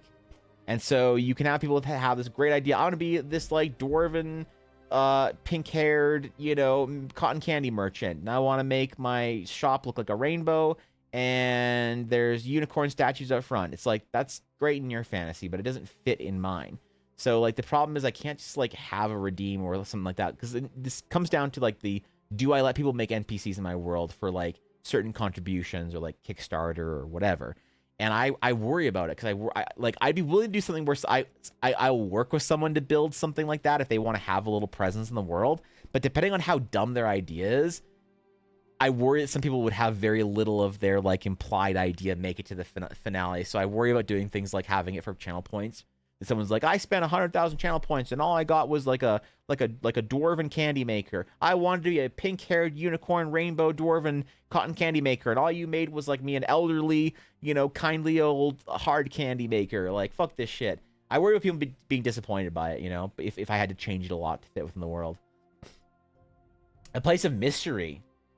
This decrepit building in the woods there before they colonized it. A pond with a ghostly woman crying over it. A spot where the stars go dark when standing there. Well, that's like some Hamlet shit. Like I want when you go to the countryside to go into the Hamlet past the farmlands. I want there to be some weird shit happening. So that's man, that's a good idea actually. You got some fucking. I spent 4 bits and all I got was an amazing crumb of Alexandrite crumb. I'm sorry, man. You didn't get an NPC in the game. Yeah, you spent 400,000 bits, and all you got was a Alexandrite crumb. It's rough. It's rough out here. There's no amount of contribution that somebody can make that I would compromise the integrity of the world for. And some people with large contributions think otherwise. But thank you, Adaria. Thank you, 100 bits, bro. Thank you, man. Maybe I should like have that as part of the Crumb Awards. When someone hits like Alexandrite, and then every Crumb after that, I work with somebody to build like an NPC or a shop or something like that. That'd be kind of a fun project, actually. The Ranger summon a water equivalent of a good berry. Yeah. They're taking D bath. I suppose I always assumed it was in the cowboy movies. 5 cents for bath at the inn. Yeah, it's a little. That's a lot more modern though, right? Than like, you know, fantasy would imply. But we can build those. We like to selectively take from modern things. Like, you know, it's something people take from the modern world that they put in their D&D games all the time. Fucking refrigeration. Yeah, everyone has access to refrigeration in D&D. Somehow, you know, No one's out there worried that their like meat's gonna be bad or whatever. Where they're so that's one of the modern things we can take. We can take like I don't mind. I'm not saying this is a bad immersion breaking thing. Curse the wardens and their mirrors. Jesus fucking Christ! What the actual hell? You just cheer 7,420 bits? You just casually do that? Did you just get a sunstone? Did that just sunstone? Oh my god! Oh my god! Oh my god! Holy fucking shit! What the hell? Come on, dude! Come on, chill! Holy shit! Jesus Christ! Are you fucking kidding? What the? Did you actually just earn a sunstone? You come on, bro. Nah, chill. You just earned the 200k bits badge. Are you fucking kidding me? Holy shit! I'm just... You and Blaze both just earned sunstones one after another day apart. Dude, this is absurd. How the fuck can... Too many bits. I don't deserve it. I've literally done nothing in my entire streaming career to deserve that kind of support. Fuck. God damn it. No stool. Oh, sorry. I didn't get the stool. God damn. That's a fucking... Holy shit. What the fuck? I gotta add you the Sunstone badge now. God damn. God damn it. Aduria, thank you so much for the 7,000 bits. That is absurd. That is actually absurd. Holy fuck. The Sunstone badge is not... Dude, like 5 people will ever get that shit. Holy shit. And there it is, man.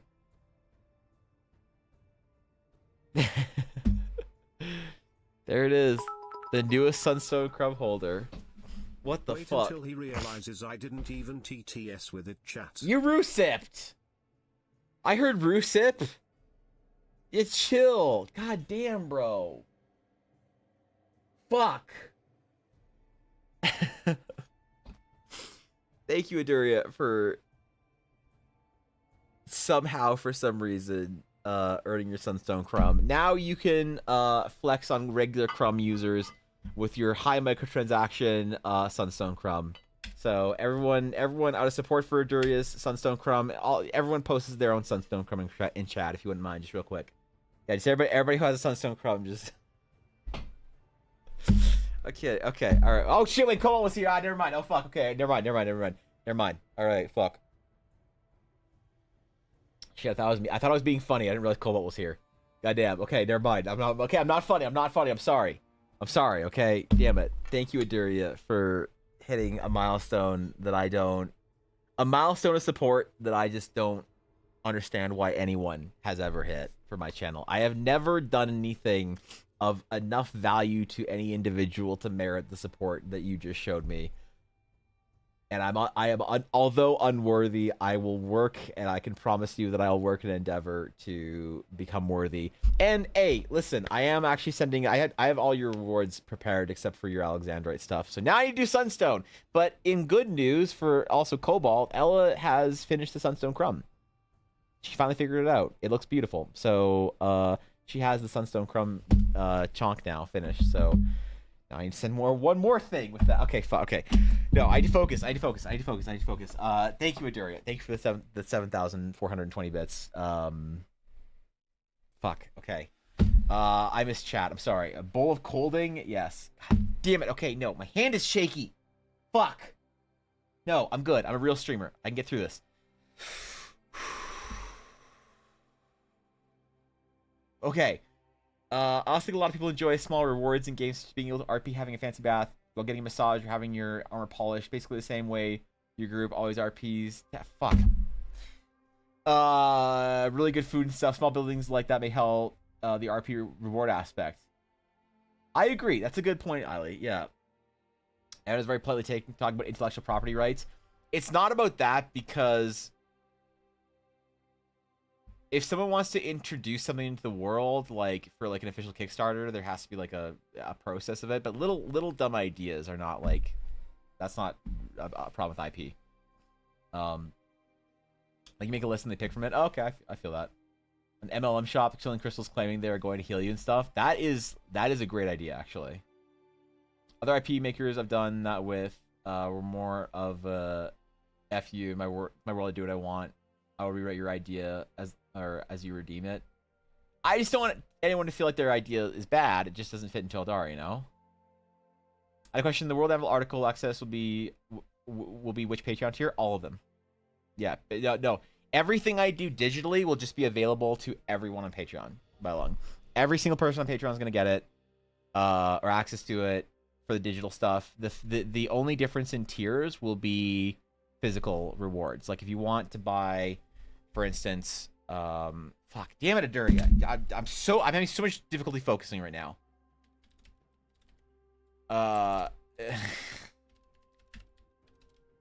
Thank you again, Aduria. I'm humbled.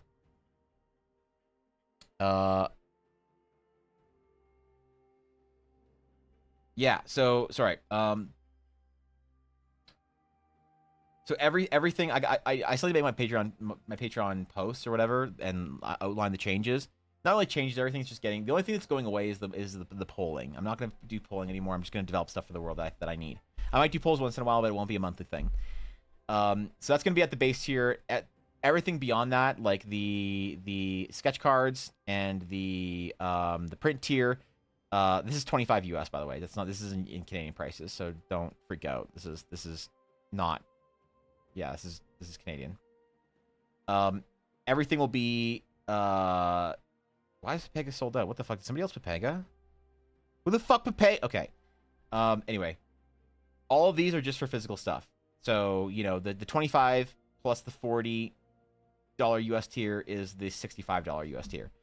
That's the way all these other tiers work. There will be nothing if you just want the digital stuff, the devlogs, the tokens, the digital stuff, all of that is available at the very first ground tier. This tier is supposed to be if people don't want to sub on Twitch or whatever, or if they want access to all that shit that I'm doing, you know, because I initially didn't want to do anything just for Patreon, but my Patreon has done very well, and a lot of people are supporting it, and I really feel like I want to do something more to like collect all of that kind of like mental design stuff in one place that I don't have to commit to it on stream. Because the problem is, regardless of if you think that people will hold me to the standard or not, people hold me to the standard of if I'm drawing something on stream, that's what the expectation is, that is then canon, it's real, it's rules. So there's a lot of like conceptual work that I do off stream, and Patreon's the place that I'm going to post that without fear of being sort of held that standard. If I design this entire like race of like elves that all have like, you know, horns out of their back or whatever, fucking venomous spines, but I decide it's dumb and I don't want to put it in, if I do it on stream, then I get hit with the like, oh, Evan, what happened to the elves? You did the elves on stream. I was so excited to play one. It's like, you know, it gets a little bit tiresome sometimes, and people like mistake it as like, they're like, oh, I thought everything you did on stream was like going into the world. Like the artist that I watch, everything that he does on stream goes into his world. Why isn't that? You know, it's the whole thing. So for Patreon, it's gonna be all of the like work in progress, behind the scenes shit. You know, the World Anvil articles. Everything, if you also just want the World Anvil articles by along, everything World Anvil will be available to everyone eventually. The patrons just get access to it before it's finished. So if you just want like to see that shit as it's coming out, it'll still come out at the regular time and at the regular like release cadence. Patreon is just if you want to see that shit early. So yeah. I drew the day. Fuck, I still can't focus. Okay, no, Aduria. Wait until after your stream so I don't mess your folks next time. Please don't. That wounds me. You wound me. I dream the day that you get a massage and a hot towel like a barbershop while you get your armor polished. You want like a hot towel shave at a barbershop. You want there to be a Horizon barbershop video. Is that your contribution?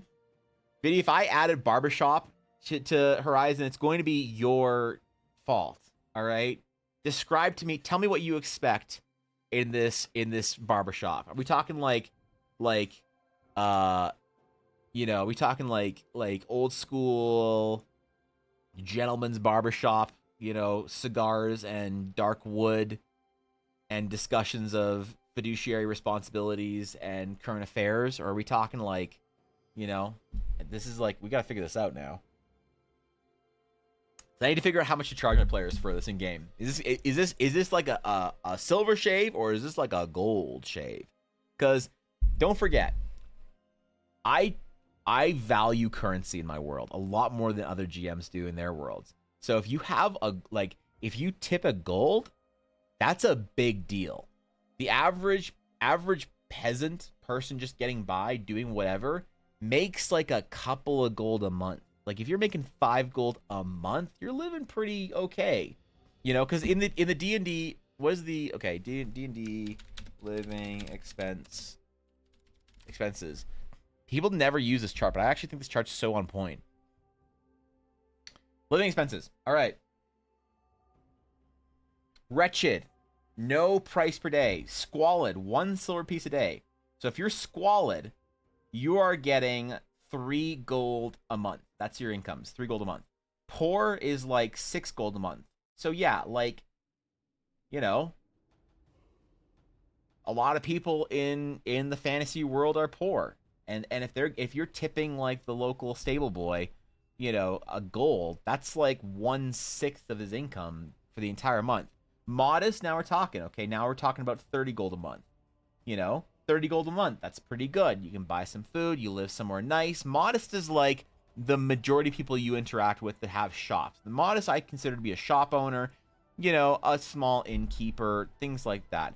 Comfortable, maybe more like the innkeeper. Yeah, comfortable, you have double the income. 60 gold a month. That's a lot, dude. Wealthy is 120 gold a month. So you are wealthy if you're making more than 100 gold a month. That's a lot.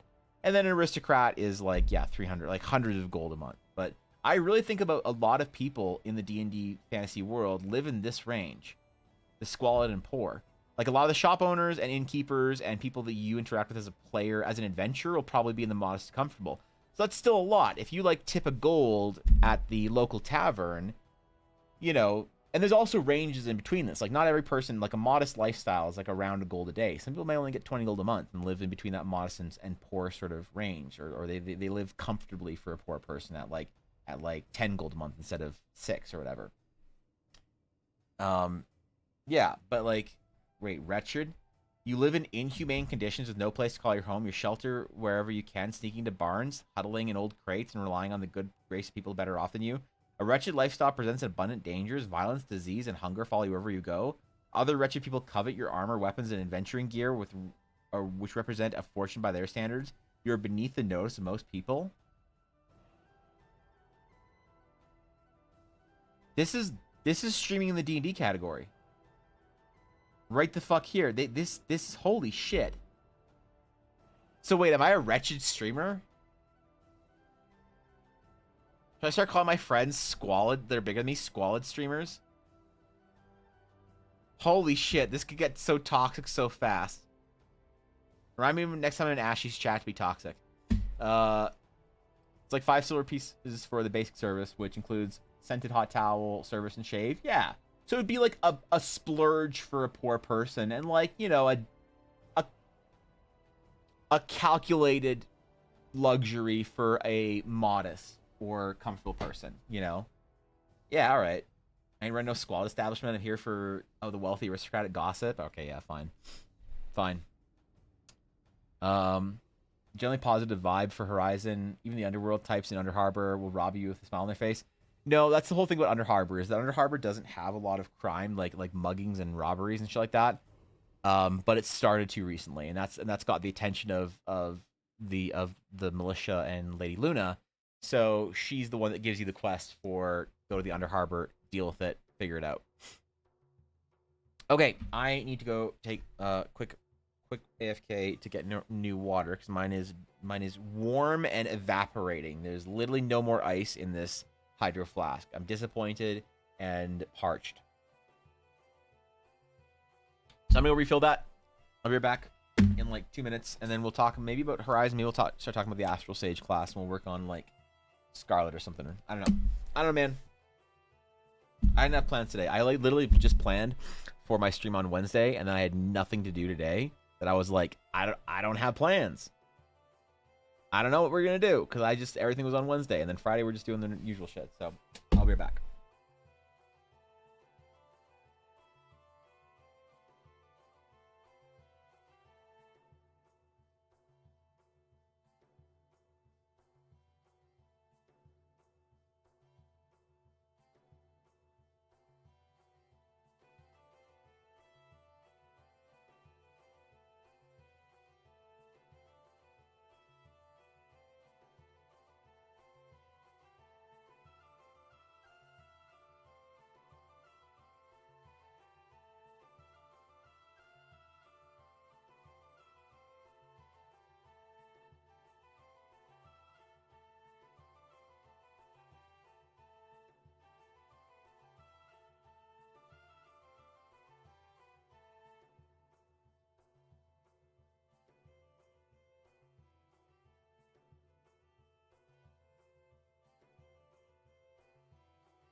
Yo. Yo. You back. You back. It's time. The stream crashed you to silence? Oh, yeah. True. True. My music's not loud enough. Sorry. That's Tails. What's going on, dude? Good to see you. Alright, lower my sound. Increase that. Okay. Talk about Horizon. The next thing we need to talk about is the Astral Sage class. And while we talk about it, I'm going to work on Ella's Astral Sage a little bit. So, with the adventure, I want to release the Astral Sage. What about the clock tower being built? A clock tower being built. There is actually, so there's a really interesting clock tower in Grand Crest. So there would be some kind of like precedent for clock towers to be an important piece of most Shattered Sea cities. I could see that. I wonder if Horizon would be big enough for it, or if it would just be on top of the town hall. I like the idea of it as a separate building, like being like it's currently in construction on top of the town hall or something like that. That's a good way of like also making a very obvious sort of like, hey, this is all under construction, and here's like it in your face. But yeah, so with the release of the adventure, the Sage is also going to get released. So I have to like figure out the mechanics with Thorkin. He's going to help me with it, mainly. But I need to like really dig deep and try and figure out what it's supposed to feel like beyond what it's supposed to feel like as a class to play. How to make that mechanically work, because I have an idea, I have a vibe, I have a general presence of what I want it to feel like. Only problem is I don't necessarily have the scalability figured out yet. I have the modularity for the spells figured out, but I want there to be a certain scalability that is present in the Astral Sages, whereby you don't feel like as you level up you are losing power because you got a lot of options early on and now you're just sort of like not keeping up. That's like a problem with a lot of mechanics, I feel like, that people introduce into D&D or like TTRPGs, is they'll give the mechanics to the class, like, here you go, it's as soon as you start playing, here's your big mechanic. And then as you level up, you notice the fighter and the rogue and the ranger all becoming more complex. And you're just kind of chilling, you know? You're just chilling, bro. You got your cool thing at level 3 or whatever, and now you're just waiting. And I really want to avoid that idea or that problem, you know? Top of the town hall with Doc Brown hanging off of it. I mean,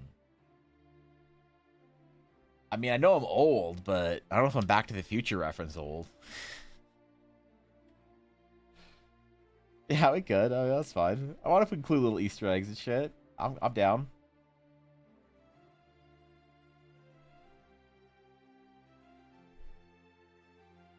So for the Sage, my main challenge is to figure out how to build them in a way that you get modular. Sorry, I'm just gonna mess with you, Atari. I think I am Back to the Future old, to be honest. When that shit come out, early 90s?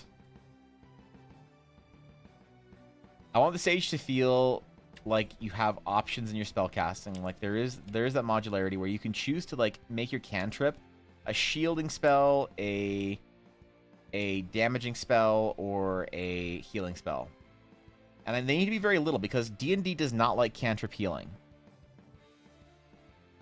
I found that cantrip healing is not something that D&D is a big fan of. I think because of the way that D&D sort of like scales survivability based on like armor class, you know? They scale survivability based on armor class instead of like shielding, or there's no reliable damage in D&D. You'll get 3 attacks missed, you know, you'll have 3 attacks missed, and then you'll hit 1 that does like a crazy amount of damage. And I wonder if we introduce like cantrip healing into the Sage, cantrip shielding in the Sage, if that kind of messes with that in a bad way. Because like I can say that for my own games it wouldn't, because there's a lot more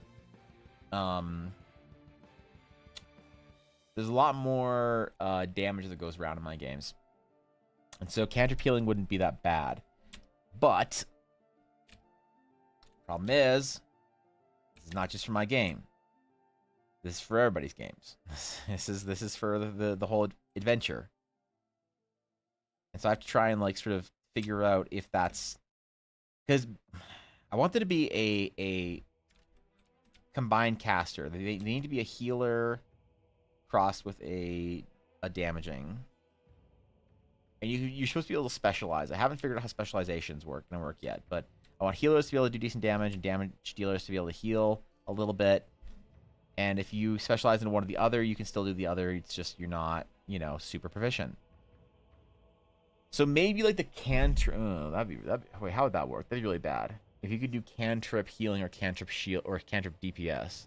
No, I want cantrips to be modular, so you can build a little bit of healing and a little bit of damage into one cantrip.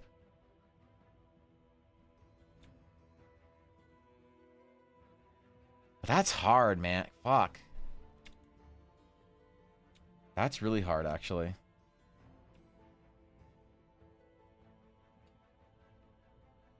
How could I... I'm certain Thorkin will have ideas on this. But I at least want to try and figure it out myself so that I'm just asking for a little bit of help polishing it rather than like designing it, you know? Necromancy cantrip. Sounds like a life sapping, temporary HP. All cantrip healing is there's no cost and no limit. Well, exactly. And like it works in JRPGs because you're constantly having damage going out. And in D&D it's hard because yeah, I think maybe cantrip shielding is better. Healing cantrip could use your hit die.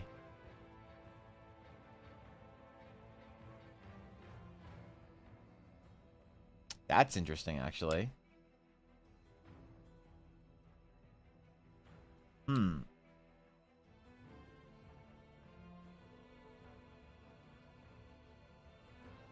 Yeah, maybe like I think the temp HP is an interesting idea. Maybe they don't do healing as a cantrip. Maybe they just do cantrip shielding and cantrip damage. I do think the cantrip shielding isn't overpowered. Cantrip shielding, I think, is a cool mechanic. If you want to waste your turn shielding one person with the anticipation of damage later on, I think that's fine. So I don't have any problem with cantrip shielding. If you like if you have like, let's say you have like 3 dice to cast, like 3d6s, and you can cast 2 of them as damage and 1 of them as shielding, and you shield one of your party members for 1d6 plus whatever hit points of incoming damage, and then you deal 2d6 of damage to something, that's not like super broken to me. And if you want to just do all shielding, then that's cool, you know, I guess. With scaling, being able to use more than 1, so at 5 you could use 2. Okay, I see how that works. It's a good approach to actually temp HP doesn't provide as much as you can make the temp HP last 1 round. Right. Or just make it a class ability with times per day like rages. Yeah, and I really wanted the modularity of your like sort of base spell to be healing or damage, but I think I actually like the idea of doing shielding or damage. Temporary hit points as a shield. Well, if you were going to do shielding, you'd go through the temporary hit point system, right? There's no like mechanic for shielding that's not like an obscure magic item. It's all temp hit points. I think, anyway. Temp HP makes it sound like a little barrier, which could also explain the damage too. Right. Make it like one of those double MTG cards. You can use half of the card or both. Yeah, I want it to be basically like the cantrip day-to-day, moment-to-moment casting of Astral Sage is like you can choose how you get a certain amount of dice, and you can do with those dice what you want. You can like take 1 die away and like multicast your spell, or you can make 1 die shielding and 1 die damage and multicast it so that it goes to 2 different sources or whatever. You know, or you can multicast 2 damage spells or whatever. But I want there to be a really intuitive, well-balanced modularity for the cantrip casting, because actual hard casting on Astral Sages is going to be a little bit rarer or a little bit less frequent than regular casting. You're going to get access to less spells per day as an Astral Sage. Chilling seems really cool to me. Temp HP or like temp AC rising. Yeah, I don't know about the AC thing because I feel like there's a lot of things that interact with AC already, and A bubble like mage armor for 1 turn. Yeah. What does mage armor give you? What is? Wait. D&D. Mage armor. Touch a willing creature who isn't wearing armor. Protective magical force surrounds them until the end of the spell ends. The target's AC base becomes plus 13 and its Dex modifier. Okay, so it doesn't give you like a shield. It gives you like AC. Okay, yeah. I don't know, man.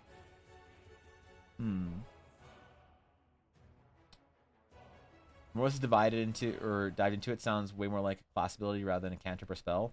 But I want it to be their moment-to-moment cantrip casting, basically. So when I say cantrip, I just mean something that is infinitely accessible. Like, the Sage is never without the ability to use their basic damage or their basic shielding ability. That's why I say cantrip casting. It is a class ability. It's not going to be listed as a cantrip formally. It's going to be listed as a class ability.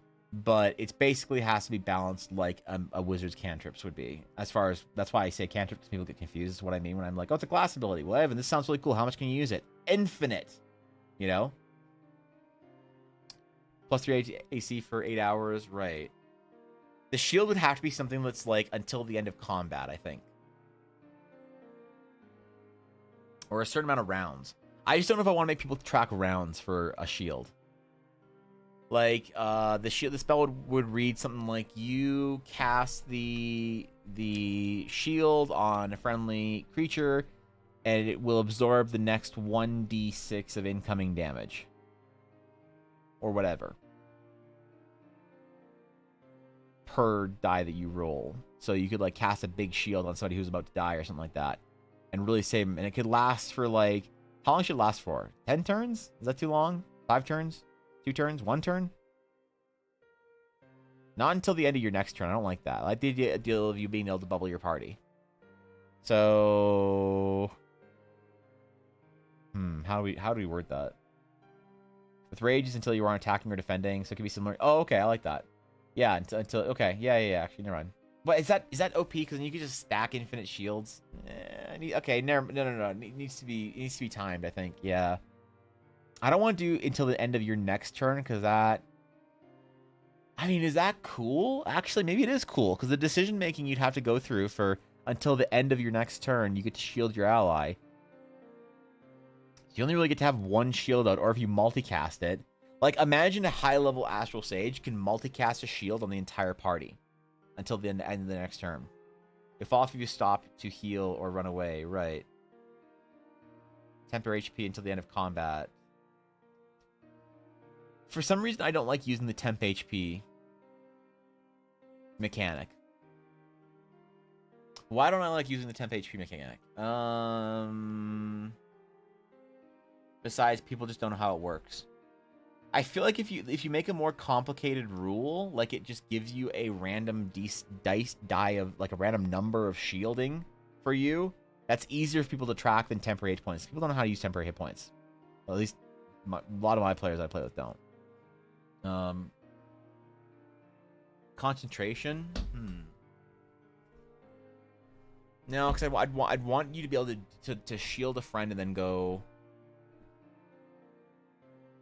Yeah, I think until the end of your next turn, because then the shield stays on your friend until.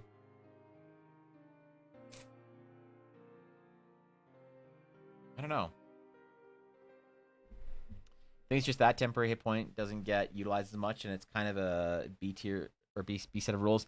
Yeah, like it just feels like anytime that somebody has to interact with temporary hit points, I always get like I can't remember the last time. I shouldn't say never. I can't remember the last time that I have said, okay, you gain like 5 temporary hit points, and a player hasn't said to me, where do I put that down? You know, or how does that work? Or where do I add that to my D&D Beyond? You know, like I can't think of when I've given it to a group, at least one player hasn't said like, wait, how does this work? You know, but I think that if you make it a more complicated or a more encumbersome rule that just doesn't use the currently available system designed for it, you know, where if somebody says like, well, this is just temporary hit points, we'll just do a temp HP, like go for it, I don't care, you know. But I think we just say it absorbs the next 1d6 of damage that would. Maybe the shield should also only be magic damage. Ooh. No, fuck that. I like the idea of a shield. Shield. So you drop it, and you can only cast as many as at a time as per level. Well, it wouldn't be a full-on spell. It would be something that grows with you inherently as you grow as an Astral Sage. And depending on how much you wanted to focus your current turn spell casting as, or like your current skill turn's action ability into shielding. Like if you want to bubble your friend for 3d6 hit points, like go for it. That's your entire turn until the end of your next turn. But then when if you want to like deal like 1d6 damage to the dude and then heal your friend, you could do that. You just have to divide it. Like I imagine a world where you are given dice as a resource as a sage, and it's like, okay, at level, let's just say at level, because I don't know how this balances. At level 4, you have like 4 d6s as an Astral Sage. Whatever. This is wildly overpowered. And you can choose to spend those d6s on one of 4 things. You can either spend it on damage, on shielding, on multi, or cross casting, maybe. So if you want to spend all 4 on damage, you get to do 4d6 to 1 target. If you want to like multicast it, you can do like, you can take a die away and then divide and then cast like 1d6 on this guy and 2d6 on this guy or whatever. And if you want to cross cast your shield as well, then you have to take another die away, and you can do 1d6 on one guy and 1d6 of shielding on a party member. Like, I want it to be an interesting system where you can choose how to spend your dice every turn. And if you want to just lay into one person over and over again, if you just want to do a big fucking shield, you can do that. But you can also use that spell for AoE. You can split it. Well, you can't do it proper AoE. You can only split it once per whatever. So if you want to like split, you have 4 dice of shielding across 3 party members, and you choose to all make them shield, or across 2 party members maybe, and you take 1 away from your multicasting. So now you can shield 1 party member for 1d6 and 1 party member for 2d6, basically. Like, this is the style of decision making I want there to be for the day-to-day casting. For most of your casting in the fights, I want this system to be interesting enough, because this is the majority of the way you're going to interact with combat. You're going to have abilities and spells, but they're not going to be that as common. The spells are going to work in a rune system where you have so many runes per day as a sage, and you can spend like 1 rune on doing a big heal spell, 1 rune on doing a big damage spell. You can spend 2 runes on doing a special spell. There'll be some spells available that as a sage you can get access to that are all 4 of your runes, you know, to do some like fucking mushroom cloud nuke or whatever or something. Like I want sages to be a more simplified casting, but a more complex like moment-to-moment decision making. There won't ever be a turn that you'll have that you're just feeling like, well, I guess I'll just attack the guy with my club. Like, there's never that turn. You can always do something more if you want to, but then the cool spells that you get access to are fewer and far between, because you have to choose how you're going to spend your runes. And then you don't have to prepare spells. The spells are the ones that you know. You just have to expend a rune slot. And then as you hit, like, level, you know, maybe 7 and 12 and 18, you get another rune or something like that. And then lore-wise, the way you'd acquire Astral Sage spells is by finding new runes and unlocking new secrets. It'd kind of be like I'm sort of video gaming it a little bit. You don't have to. You can just get these new ones at certain levels. But if a DM wants to give the proper Astral Sage experience, then the sage themselves has to seek out the runic sites or whatever. So that's the way I'm like the vibe I'm trying to go for it. I don't know if it's a good vibe or not, but that's the vibe we've committed to. So, fuck, I don't know how to balance the dice across like different levels, you know? When do you get more dice? When do you get access to spell splitting? When do you get access to shielding or healing or whatever? You have to pick one and you get the other at. How do you add in progression to this to make the progression feel meaningful? Reduce the next damage you take by 1dx with the die size increasing the scale as scaling. So yeah, should you always have like 4 dice and your dice just go up, you know, in scale as you level up? You start with D4s, and at level 5 you get D6s, and then D8s and D10s, and then D12s are at the max. So you go between D4 and D12 from level 1 to 20. That's another way to do it too, because then you could do that, or you could say that an Astral Sage at like highest level has like access to like, you know, I could envision a world where a sage would have access to more and more spell modularity as they increase in size, you know, of their knowledge, and their spells increase in size as they grow as a sage. So you can say like, okay, well, there's like 3 enemies, you know, and there's 2 party members. So I'm going to expend 2 shielding dice, 3 damage dice. I'm going to expend a cross-casting die. I'm going to expend 2 multicasting dice for damage, 1 multicasting die for shielding, and then I'm going to add, you know, 1 more damage die to this guy, 1 more shielding die to this guy, and 1 more damage die to this guy. Like, that's also a decision-making sort of, like, tree that I want sages to be able to maybe do. Like, I don't know if that's more interesting, or if it's better to just say, like, yeah, you have 4 D4s, or like 3 D4s at level 1. You get your 4th D4 at level 3. I don't know. And then at level 8 or 5 or whatever, they switch to D6s. And then at level 10, you know, you get additional one. That's the last, like, maybe you get like another one at level 15. But then they switch at some point in time to, you know, D8s or whatever from D6s. I don't know if that's a better system or not. So it's still like you can't ever do like a huge multicast with this. Because what you could do is you could say, oh, I'm going to like expend 1 to like there's all these targets. These are all enemies. 1, 2, 3, 4 to multicast, and then 1, 2, 3, 4, 5, 6, 7, 8 damage dice spread between them. Like, I don't know if that's what's more interesting, to have a more meaningful decision where you can't just AoE, or if you can just do that because you have this massive set of D6s. Would that be annoying? Would players not like that kind of a system? I don't know. I'll have to let them test it and see what they think of it. Level 20, you can cast it on like 10 people at once. Maybe make a couple of options and test them in a fight at different levels. That's a good point, you know. I will definitely have to play test the Astral Sage class a lot. Maybe I'll have to get some players together to do like certain like combats. I'll have to be like, okay, I need to test the Astral Sage. 2 of you can be sages. 3 of you have to be another class, and you're gonna fight in like an arena. And I bet I could get my players to do that. And like my beta testers and stuff. It's not a bad idea. I feel like I like the idea of collecting more dice as you gain in power.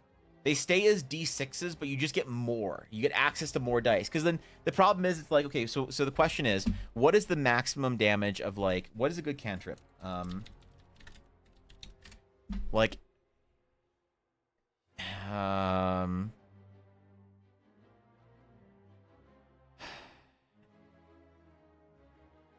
is Eldritch Blast a cantrip? No. What's the fucking Warlock cantrip? You can split dice them. They usually 2d8, but how do they upgrade though? Throughout. Can I make a dice goblin mechanic? That's what I want to do. I want to make a dice goblin mechanic in D&D. My wife makes dice for a living. Eldritch Blast. Okay, yeah. So Eldritch Blast. Okay, so Blast does. How do we balance based off Blast? A crackling beam of energy streaks towards the target creature within range. Make a ranged spell attack against that target. On hit, the target takes 1d10 force damage. So at level 1, you can do 1d10 force damage. So that's like 2d6. Sure, whatever. 2d6 are better than 1d10, but we can be a little bit more powerful. I'm not gonna cry. Or 2d4. I don't care. The spell creates more than 1 beam when you reach higher levels. 2 beams at 5th level, 3 beams at whatever. Wait, and 4 beams at 17th level. You can direct the beams at the same target or at different ones. Make a separate attack for each beam. So it never increases in power then. What's a good... Yeah, Firebolt is... Okay, Firebolt can... Sure. Firebolt's maybe the better option here. So Bolt is... What's the Cleric one again? Fuck, I don't know what the Cleric one is. You hurl a mode of fire at a creature or object within range. Make a ranged spell attack against the target. On a hit, the target takes 1d10 fire damage again. A flammable object ignites if it isn't being worn or carried. The spell's damage increases by d10, 1d10 when you reach 5th level. 2d10. So it's 2d10 at level 5. Okay, hold on. I need to write this down. So 1d10 at level 1. At level 5, it's 2d10.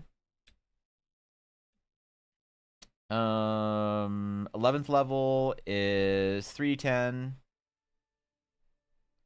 And 17th level is 4d10.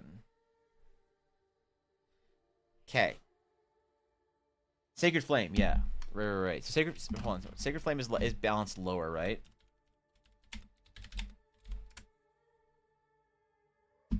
And Produced Flame is the Druid one, right? I always get those two mixed up. 1d8, 2d8, 3d8, and 4d8. Okay, yeah, so Sacred Flame is just. So maybe we should do this more in line with. Oh, should we be doing d4s instead to make it more in line with clerics because you can change and choose to shield?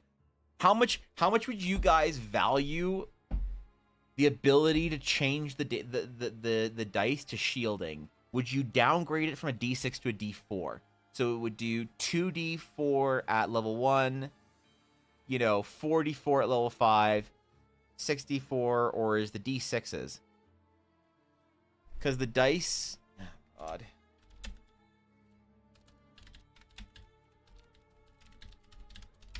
Gotta do this.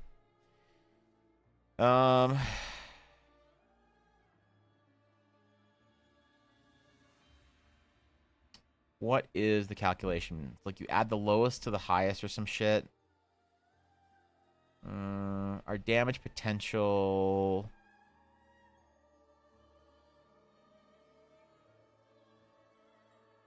Oh, these are too in depth. I just want the formula. Google. I don't want the fucking calculators. Guiding Bolt. Oh, God, wait. Is Guiding Bolt more than Sacred Flame? I'm looking for a formulaic approach to spellcasting then. Like, healing spell could be d4 plus d8, and damage spell could be d6. You have to set a pool for each dice, and once expended, they come back somewhat out of combat. No, I want to be that you have access to it each turn, if you want to. Dex save for 1d8. Firebolt is attack roll for 1d10. Oh, Guiding Bolt's a first level, not a cantrip? Oh, okay.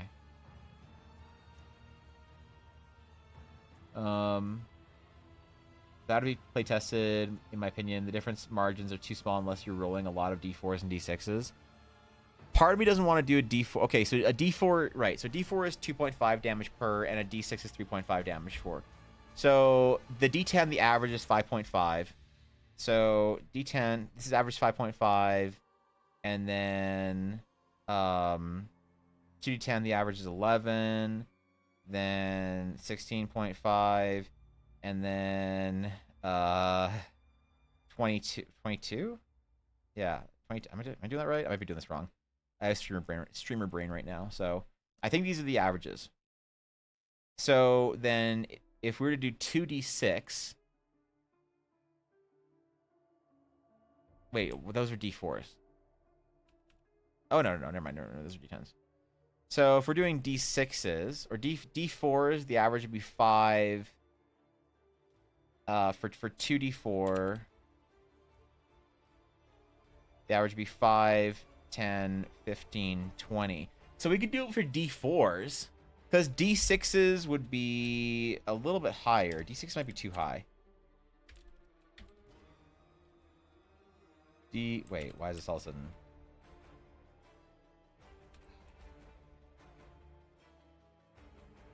Photoshop, please.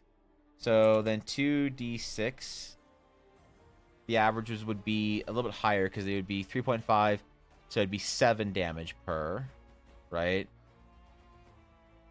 So that'd be average. Ooh, average of 7, 14, 21, 28, right? That's way too high. Those damage averages are way too high to be D6s.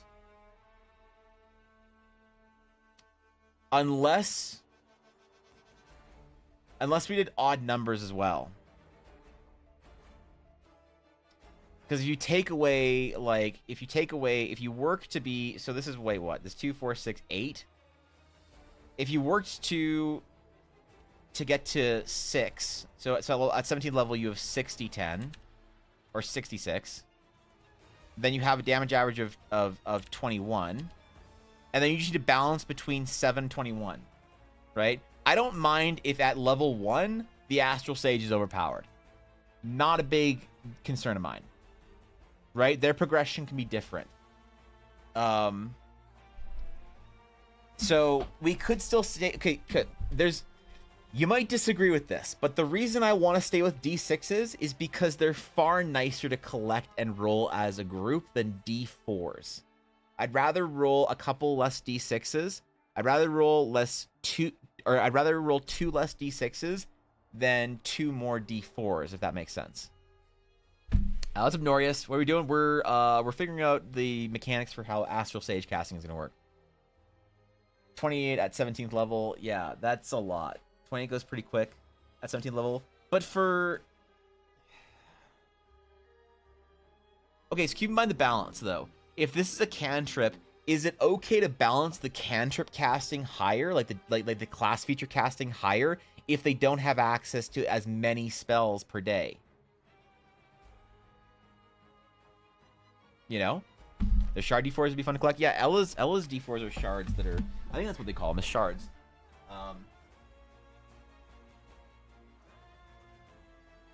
This is a Blackwood dice D4. So Ella does these. So, oh, my gloves. Sorry, so she does these D4s. So they're more substantial than D4s, and they're natural 4. They're more substantial, which I like them. Ella likes them too. That's why she did them. But so yeah, I mean that could be kind of cool because it's like your trinkety crystals or whatever. You know, you have them. But then it runs out of steam at one point in time. Whoops. It runs out of steam at one point in time because it maxes it at 20. Talking about your dice, Ella. Ella, we're talking about the Astral Sage either needing a lot of D6s or D4s. And I like the idea of making the Astral Sage a D6 class because also people have lots of D6s. People do not have lots of D4s. Like, you can ask somebody, hey, can you roll like a bunch of D6s? They're like, sure. But making someone roll a bunch of D4s, that feels weird. That feels like everyone's gonna be like, who the fuck has more than 3 D4s, Evan? Like, get out of here. So I want to like make it for the goblins, but not just for the goblins. Because if you say goblins, you need a bunch of D4s, they'll say, sure, man, I'm on it. But the average person's gonna look at that and see like, I need D4s for this class. Fuck that. Like, one of the systems I play has a shielding cantrip, reaction to cast. It reduces damage taken by 1d6, increase 2d6, 3d6, 4d6. Oh, really?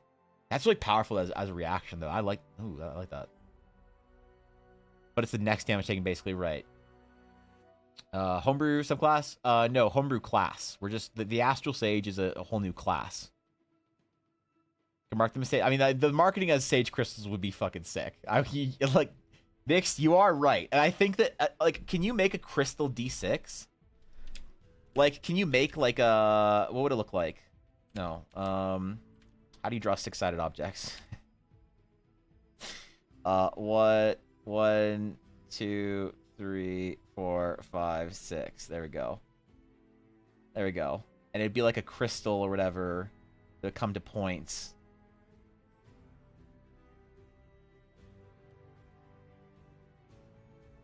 That would be kind of cool. All right, whatever. Fuck it. You can still do a Sage Crystal set or whatever. Search Shard Dice. I've seen them. Okay, we're talking. Ella, you're behind. Come on.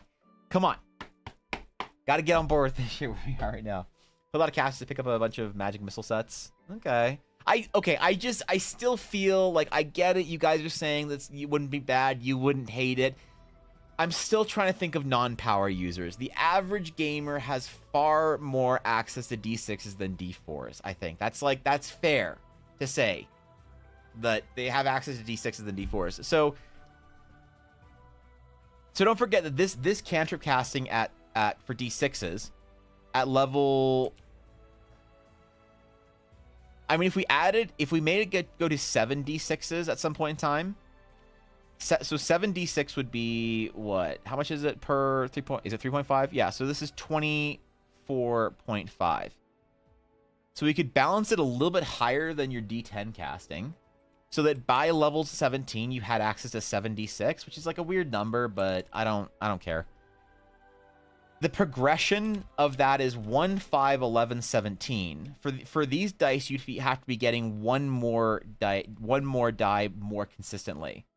So it'd be like one. You have level 1. You have access to 2. Level 3, you'd have access to 3. Level 5, you'd have access to 4. Okay, yeah. Level 7, you'd have access to 5. Level 11, you'd have access to, or maybe 8. Sorry. Level 8, you'd have access to 5. Level 11, you'd have access to... No, wait. I did that wrong, didn't I? I did that wrong. 2, 4, 6, 8. Oh, wait. Am I doing this wrong? Hold on.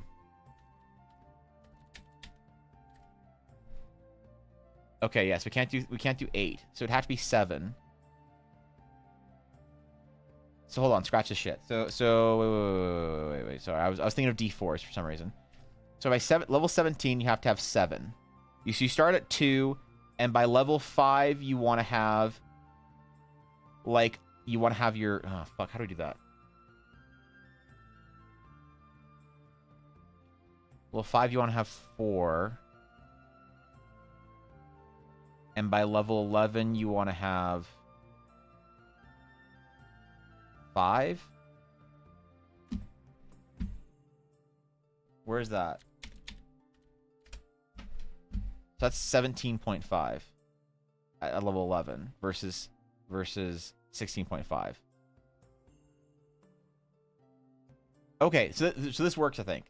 So then at level 3, you could get your third one. At level 8, you could get your... No, man, that doesn't work.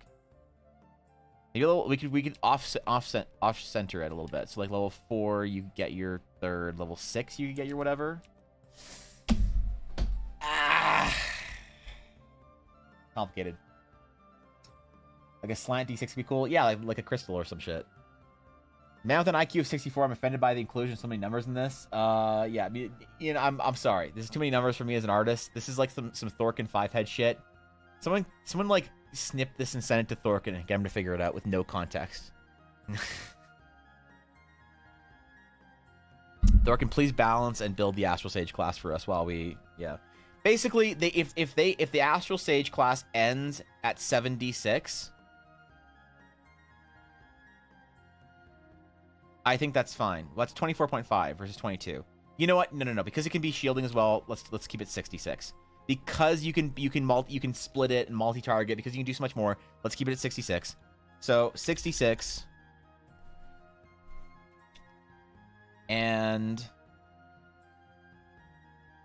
then we'll just figure out how to give you between your 2 and 6 d6. So you'll gain 4 d6 somewhere between level 1 and level 17 or whatever.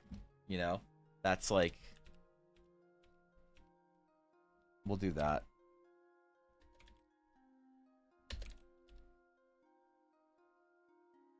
All right, Hog. You at least an IQ of 80 to ride the Astral Sage. Yeah, my IQ when I was young, I got tested, and it was really high. But the problem is I became an artist, and so any potential I had to do anything like smart, I just kissed it away, just into the wind, man. I just, you know, they're like, wow, both your son's IQs are very high. We're gonna put them into the gifted and talented program. And my parents were like, okay, what does that mean? They're like, oh, nothing. Don't worry about it. And then they're like, so, you know, older brother, what do you want to do? And he's like, I want to be an astronaut. They're like, all right, anything else? He's like, maybe an engineer. And then he got older and he liked building cars and shit. So he's like, I want to be an engineer. And they're like, wow, great. Congratulations, you know, sir and ma'am. Your oldest son will be a prestigious mechanical engineer, building machinery and stuff like that from scratch with his brain power. And they're like, holy shit, he's a 5-head. And next son, what are you gonna do with your high IQ? And I'm like, Dwagon,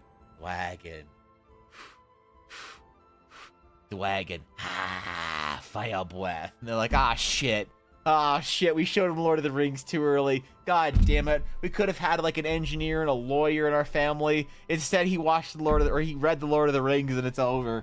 God damn it. I don't know, man. If you look for wasted potential, it's just pictures of me of the day. Ours do applied physics every day. Do we? IQs are rated, but I am biased on this. Yeah, fair. Now you speak my language. Dwagon indeed. Yeah. On my college major history. What were your college majors, Nix? Let's hear it. Leak it. Leak the DMs between you and your college. What were your majors? I only ever went into visual communications. All right, hold on. Our chart here needs to go somewhere off on the side. This is actually important. So I think that balancing based off of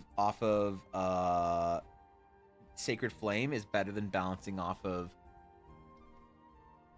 because at level 20 your day-to-day casting, so you could do 6d6 to one target, or you could do some combination of 5d6 to 2 targets, or you could do like some combination of like 3d6 damage and 2d6 shielding to a friend and an enemy. And if you want to multicast those shields or whatever, then you would do like 2d6 to one enemy and 1d6 to 2 targets.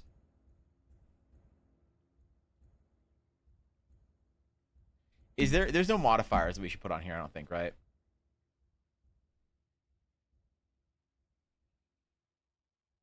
I'm super comfortable without modifiers, I think.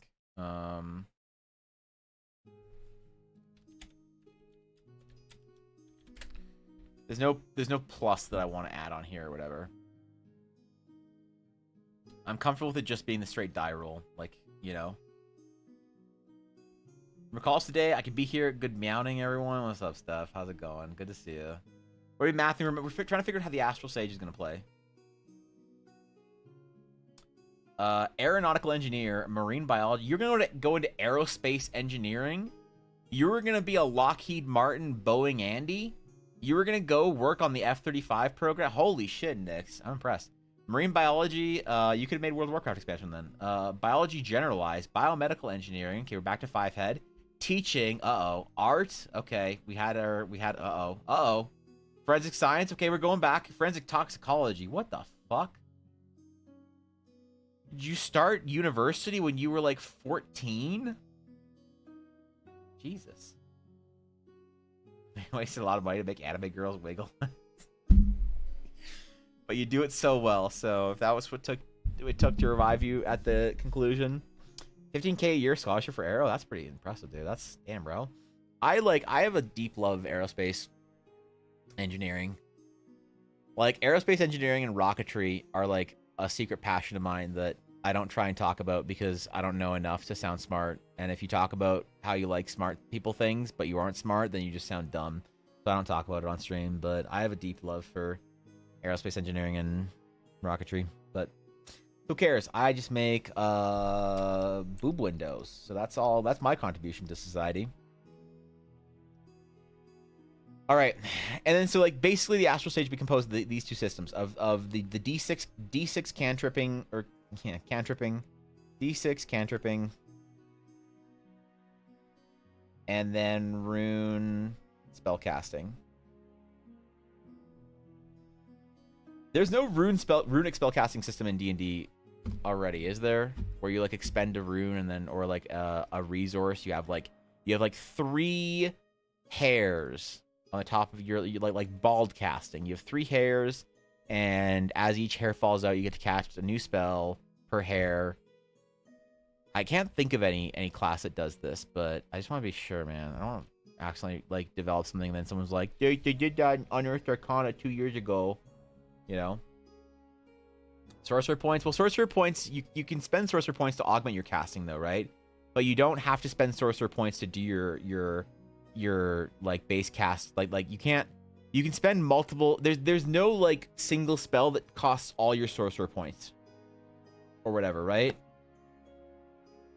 Your sorcerer points augment your casting and provide for your casting, but that you can't say, I'm gonna cast my big nuke spell for 4. Like at one point in time, Rosa is like, the party was like fighting these like hyenas, and Rose is just like, I've had enough of this shit. And she just used all of her runes, cast this giant laser from the heavens, you know, from the astro whatever runes, deleted all the hyenas in an area, and then got somebody to carry her back to the cart because she needed a nap. Like, she expended her entire casting for the day. And I want to give sages that option. If they want to save all their spell casting and be boring all day because they just want to explosion at some point in time, I'm completely fine with that. They don't have access to explosion until they have like 4 runes available, which is like 11th level or something. You know? Actually, my party never knew this. Rosa was 4 levels like above them. They didn't realize this, but they were traveling with Rosa. She was she derped around in combat a lot based for like RP reasons.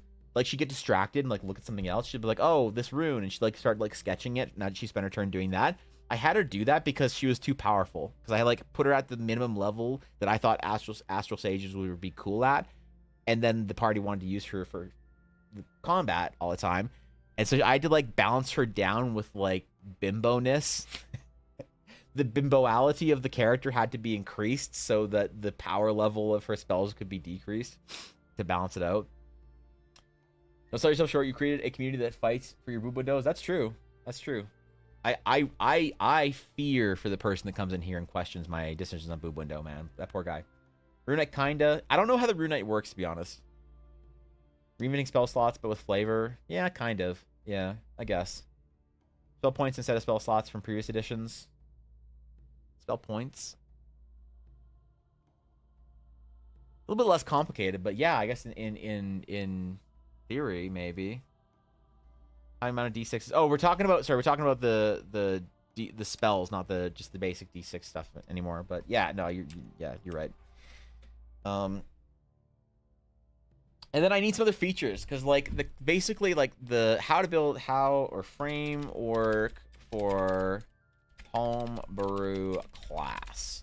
I remember there's like a cool thing Thorkin linked me once.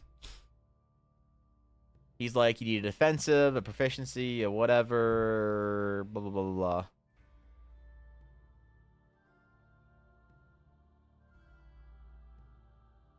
Some classes have consistent structure in their features. Paladin, for example,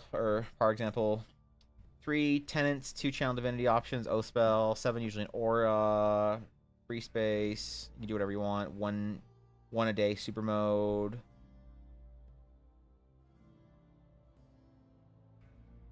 Supposed to be a full caster. Look at the cleric, bard, druid, sorcerer, wizard. What do they have in common? Generally, at all levels, have no class features or weak ones since they have access to new spells. Consider strong enough. The half caster. Look at artificer, paladin, and ranger. They're not half casters.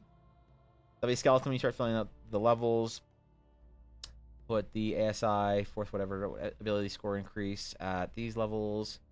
Always, I'd put the subclass feature at level 3, 7, 14, and 18. There's going to be no subclass feature for the Astral Sage. It's just going to be a Sage for now. I'll figure out subclasses later.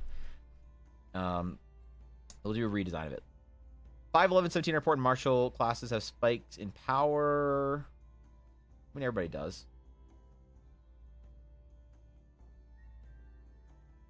Main theme.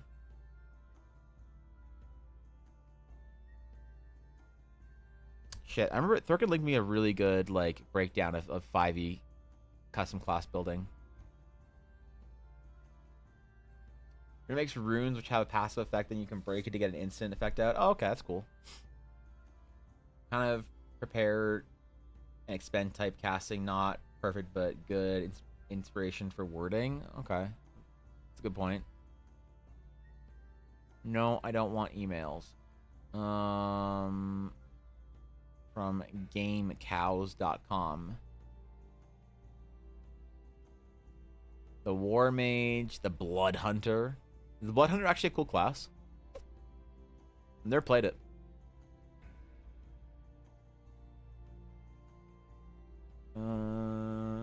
No. Innovative homebrew class design. Innovative class design. Okay. Narrative versus mechanics.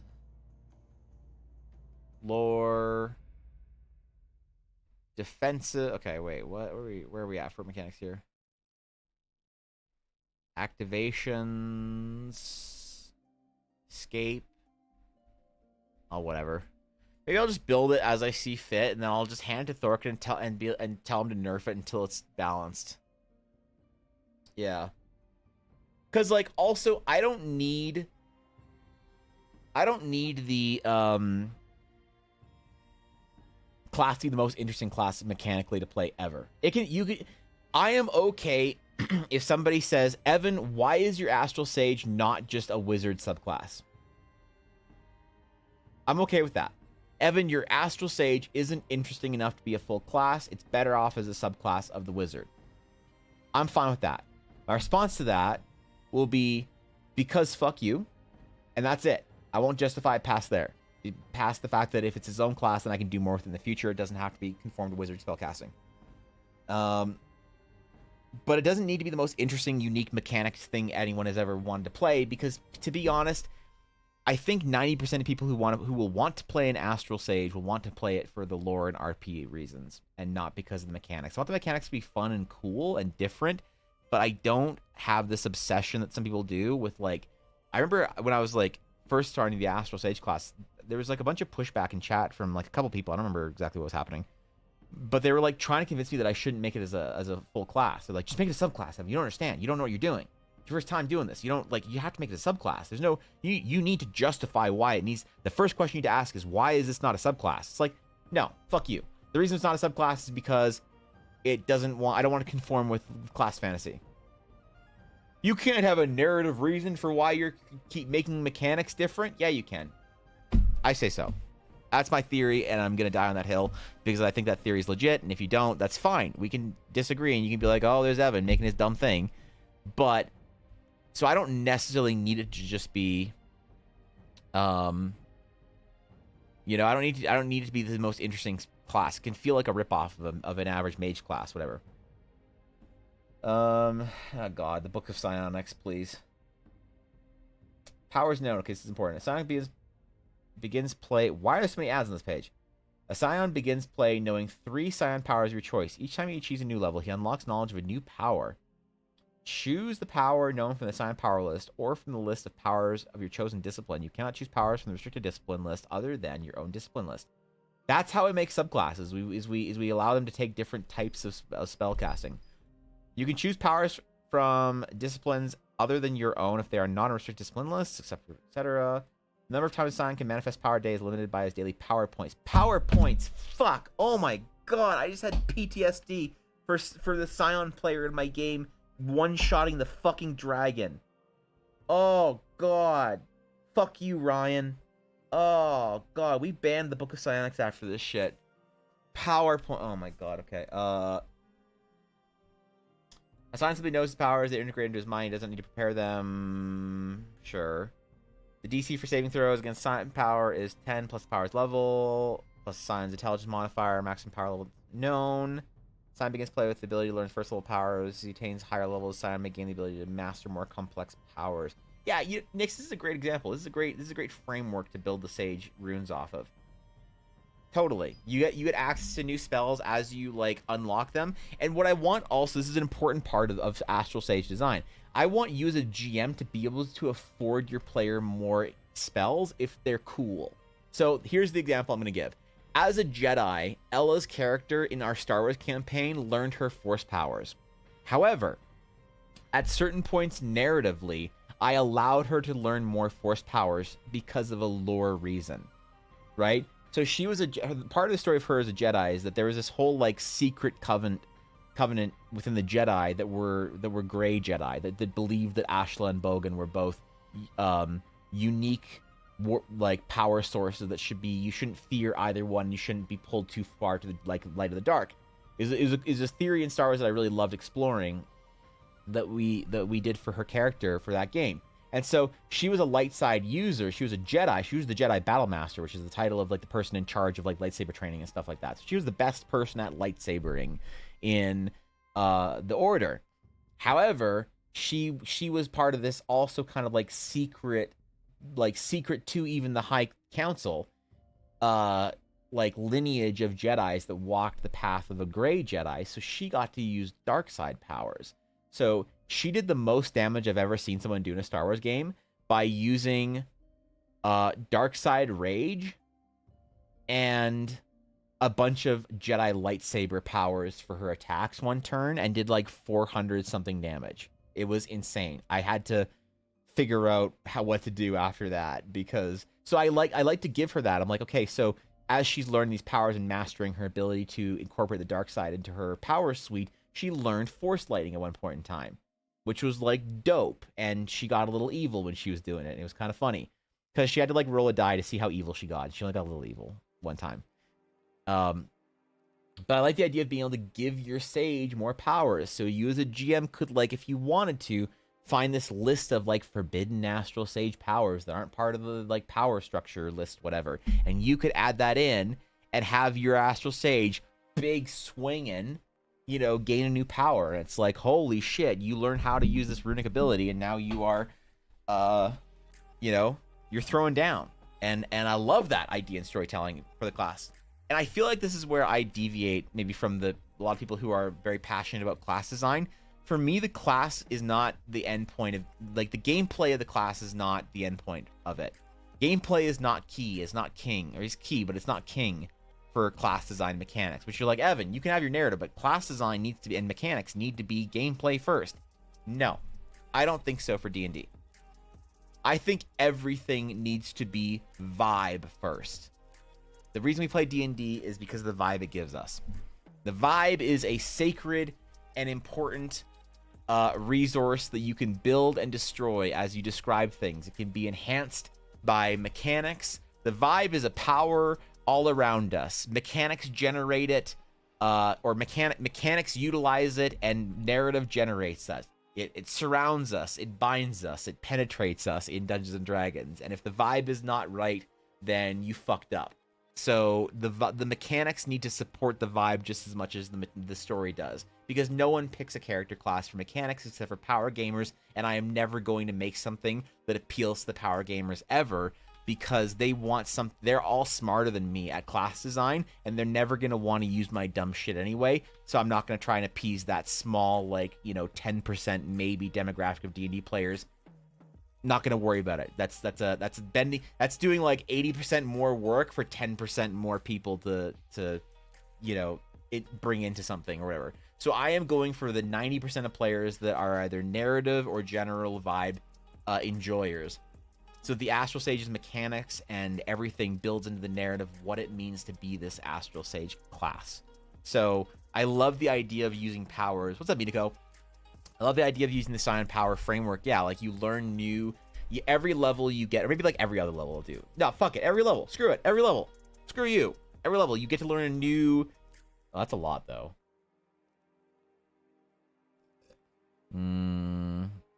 That's a lot, actually. Whatever. Either every level or every other level, you get to learn a new Astral Sage rune spell or whatever, and then you get to use that if you want. Some rune spells cost 1 rune. Thank you, Optical, for the follow. I appreciate it. Welcome, my friend. Good to see you. every 2 levels you get to learn a new one that you can choose. Hey, I'm gonna learn this single rune spell, or I need more single rune spells. Or you're like, oh my god, I'm level 11. I can finally learn the 4 runes nuke celestial beam spell. Of course I'm taking that, you know. And if you just want to cast 1 spell a day, but holy shit, what a spell. You can do that. And I like the idea of giving sages choices like that, you know? The whole point of the sage class is to enhance the ability for the player to tell the story of their astral sage journey, to uncover mysteries and things like that. So, just old today. Like, I've played D&D over 10 years. You played D&D over 10 years, man. Yeah, that's real old, Nix. That's super old, bro. I have played D&D since I have played D&D for 20-ish years, a little more than 20 years. I feel like a fucking boomer grandfather talking about in my day we played 3.5. We played 3.5, and that was a big addition. That was a big change from our 3.0 games, man. 3.0 was great. As soon as they came out 3.5, we all bought that PHP. Yeah, I get it, though. You played 3.5 too. Then you played longer than 10 years. Unless you chose to play 3.5 when 4.0 was out. If you were playing the current edition, then you would have chosen to play 3.5. Because I think, when did 4.0 release? D&D 4.0 release date was June 6th, 2008. So we were playing 3.5 when it was current. And that would have been when I was like 13-ish, maybe 12, 13. So that would have been 2002, 2003. Oh boy. Oh boy. I know what you're talking about. Okay, yeah, sorry. Never mind, Nix. I forgot about it. Yeah, you're right. Never mind. 3.5. They skipped 4.0 because they did 3.5. So it was 3.0, 3.5, 5e, which is weird. That's a long time between 3.5 and 5e. Played AD&D in 1979 or 80ish.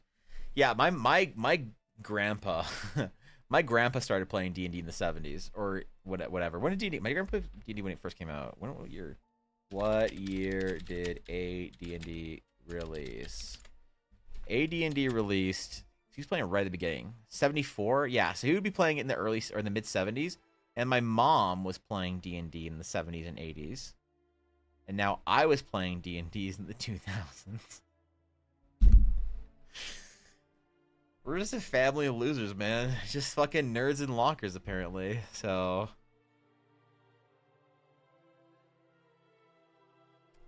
I wonder what my grandpa would think if he knew that I was basically doing a D&D setting professionally. If that was my job. My grandpa died when I was very young. He died pretty early. But he was a massive nerd. He read Lord of the Rings once a year. He was an avid Star Trek and Star Wars fan. War games and history, you know. He loved fantasy and science fiction. It's like in my blood. I wonder what you think about me just making Dungeons and Dragons stuff all the time. That'd be kind of funny, actually. What's up, B-Town? Started playing till college since the boys were meanies. Yeah, mean boy. I don't know. I never had that experience of like not letting the girls play or whatever. Because my D&D group was like half girls, and we were like, holy shit, the girls want to play. Oh boy, yo boys, put on some deodorant. Let them in here. Yo, clean up the basement, man. Yo, the girls want to play, bro. We were excited, man. Our group was.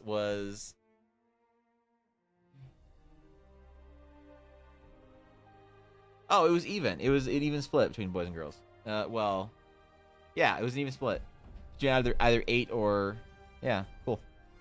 Once a year, dang respect. Yeah, my grandpa read fantasy novels in general were his thing. So he had this giant library in the basement of their house of everything from world history books to the Lord of the Rings and science fiction, Asimov to Fleming, you know, James Bond stuff. He read everything and everything novel. He read some nonfiction, but it was mostly novels. He loved that shit, man. He left before he died. He left a bin of books to my brother and I, to each of us. He left. My brother's more into science fiction. I was more into fantasy. I think my grandpa died when I was around like 8 years old or so. So my brother was like more of a person than I was because he was like 13, or not 13, like 11, 12 maybe. I could be getting this wrong. I might have been only like 6 or something. I might be wrong. I don't remember. But I was like 6 to 8 to 10, somewhere around that range. But he knew I was a degenerate fantasy nerd. So he left me all of like the fantasy books and like the world history books because I liked all the Age of Empires shit. And he left my brother all the science fiction and like, you know, Ian Fleming and like cool stuff.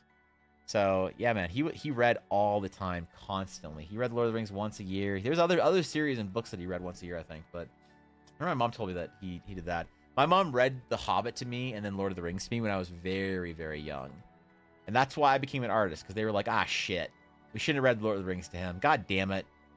We fucked up. Now he's going to be an artist for the rest of his life. So yeah, D&D tonight, and my dad, and he was like, is that a video game? Oh, well. That's fine, you know, it's A, right? You know, it's fine. Lots of parents don't know what the fuck D&D is, right? It's fine. My mom would come down while we're playing D&D, and she'd be like, yo, what are we fighting?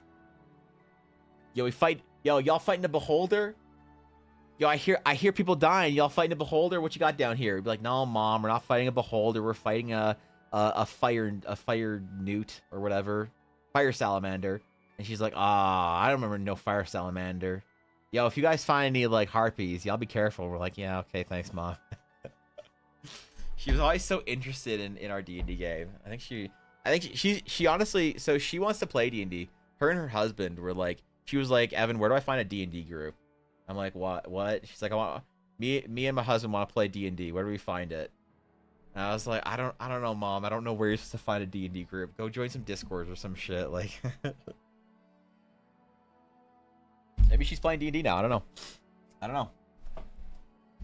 I have no idea, but I know that if she could, she would be right now. So, and my dad was always just like, "You winning, son?" I'm like, "Yup." And he was like, "All right, good boy." I'm like, okay. He always took an interest, but he never he wasn't that like a fantasy nerd. So he's always very interested in what I was doing, but like learning about it as opposed to, yeah, I don't know, man. I was lucky to have parents that were cool with me being a loser. Okay, wait. Where was I doodling on this while we were talking about the Sage class? Right. I have played D&D with my mom before, though. That was weird. I didn't like it.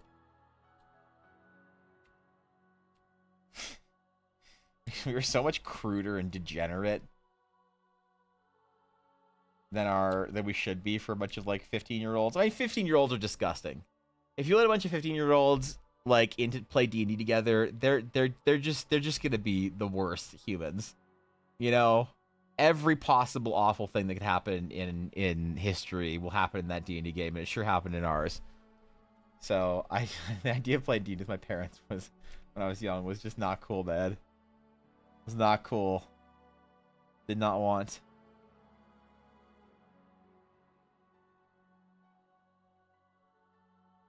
we'd be like 14 or something, and the DM would be like, all right, so you guys all, you know, or, you know, so when I was 14, I wasn't DMing, whatever. The DM would be like, all right, so you guys get into the town, and what do you want to do? And we're like, okay, we should probably take back the ogre head to prove the bounty and collect the gold. So we'll go do that, or we'll go do that. And the party's like, oh no, I have it. We'll make the barbarian carry it. I need to go shopping for components. And it's like, what do you want to do, Evan and John? What are you guys gonna do? We look at each other, we're like, we're gonna go to the brothel. Yeah, we're gonna go to the brothel and like find like the tallest and shortest women available, and we're gonna get all of them. It's like, Jesus, man, we're like 14 years old. I couldn't play D&D with my parents. They thought we're like, oh, we're gonna go on a little adventure. We're gonna go slay the dragon. Meanwhile, we're just like brothel hopping and doing drugs and shit in games. Yep. Yep, that was us when we were young teenagers. But hey, who didn't have some adventures in there playing D&D, you know? All right.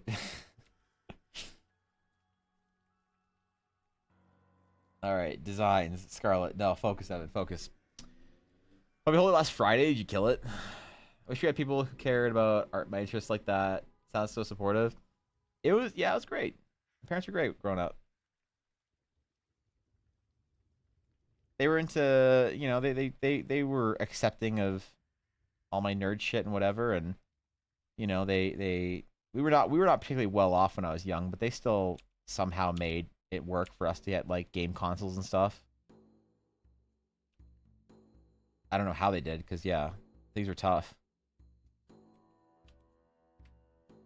And they would let us play games and, you know, take us to Star Wars movies and shit.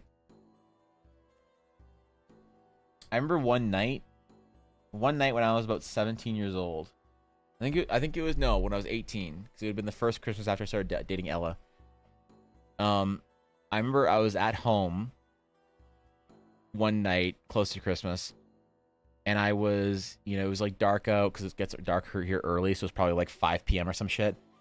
It was after dinner, and I was in my room, or no, I was in the living room, and I was playing on my Game Boy Advance in 2008. Yes, more the DS was out, but I was playing my GBA. I was playing Pokemon Red. Remember that? Fire Ruby. I was playing Pokemon Fire Ruby for GBA, and I had my guide next to me or whatever. And I remember like getting up to go get some water or whatever from the kitchen.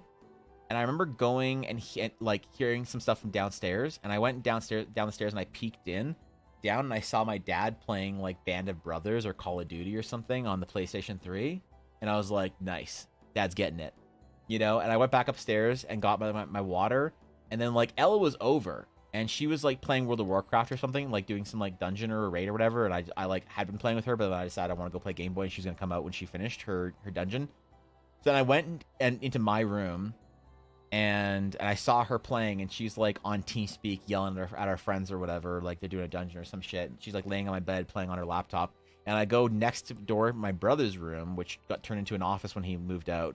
At that time he had. And my mom was playing World of Warcraft. They might have been playing together. I don't know if they were in the same group together or not, but they were both playing World of Warcraft at the same time. And I went out and I got back on the couch. I got my Game Boy Advance, and I was like, nice. Just everyone in my house was playing a video game that day. It was like, cool. All right, nice. So I realized this isn't normal, is it? I don't think so. But it was cool, man. That shit was good. They never like, my parents never like questioned me or whatever when it came to wanting to be an artist. I think that they wish that I would have taken graphic design more seriously, because it did really well. And it was like a secure, stable job. One of them had a conversation with me at one point about like, hey, you should probably think about like stability, and maybe, you know, maybe like try and get some stability as a graphic designer before you like try and keep doing this art thing or whatever. And I was like, yeah, okay, fair. So I think they were like worried about me, but they never told me I should like stop or whatever. They just wanted me to be okay, you know? Family goals, yeah. Yeah, that was back when my parents were together, when I was living at home. It was a good time, man. My parents didn't split up until I was like in university, so I was older. So there was like 1 or 2 good years there where I was dating Ella and my family was still together. That was cool, man. We should roll a d6, see how many hours we stay in the brothel. Oh god, yeah. We get out of there, and the DM would like, he would like roll damage on us. He would, he'd be like, each of you take 1d4 chafing damage. Oh god. Okay, all right. That's enough D&D 3.5 for us. Yeah. I don't think I see my warlock character on your page. Wait, you think you see your warlock character? This is your warlock? Bro, why are you ripping off my Astral Sage, Igor? What are you talking about? This is your Warlock? Alright, well, I'll allow it. I don't mind when people rip off my designs. It's fine. It's gonna happen. It's a flattery. Glad to see your Warlock it has a spicy boob window.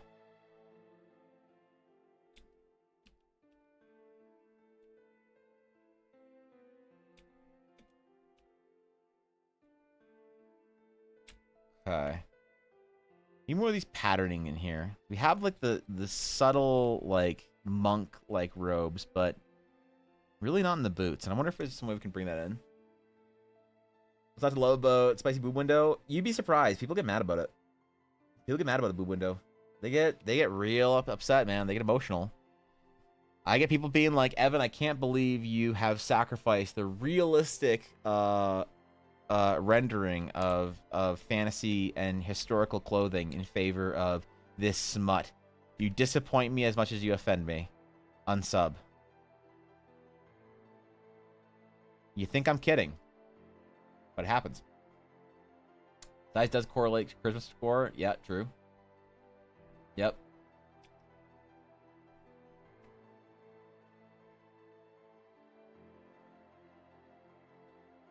Agreed.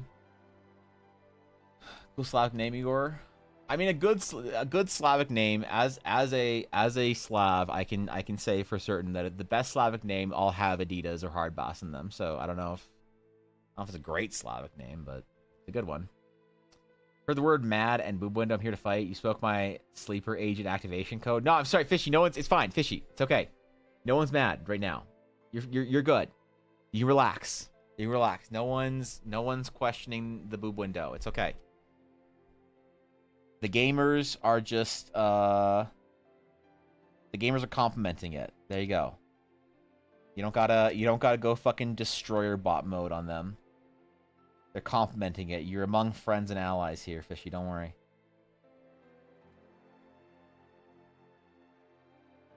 Why are you still here, Fishy? Shouldn't you be asleep? Why are you here? Shouldn't you still be asleep? You're done with your BS. Fallen, please roll a D100. Yep.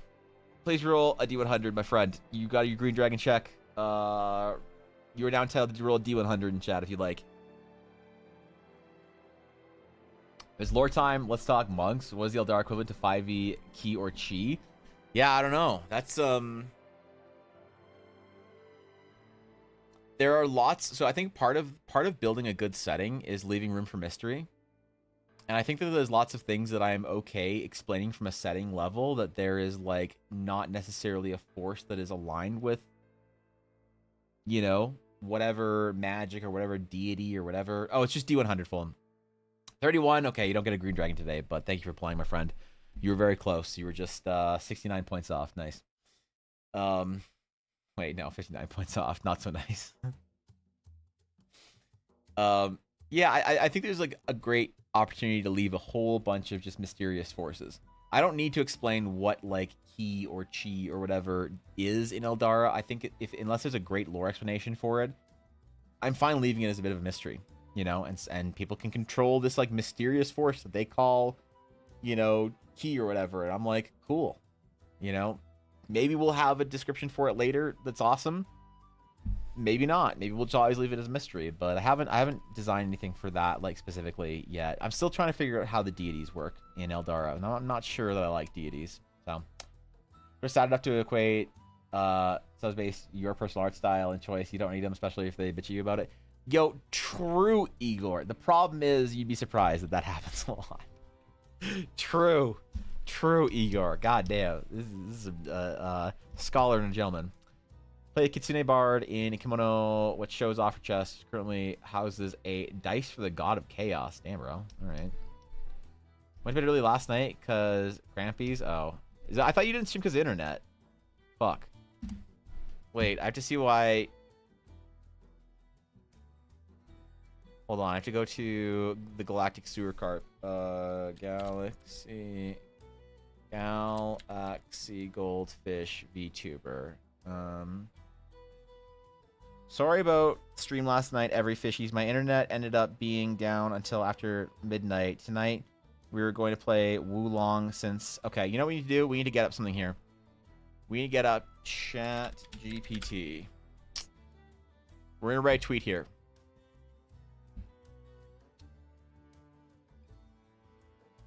Act as a cute anime girl. No, okay. Respond as a cute anime girl. Sure, I can try my best to respond as a cute anime girl. What would you like me to say? Offer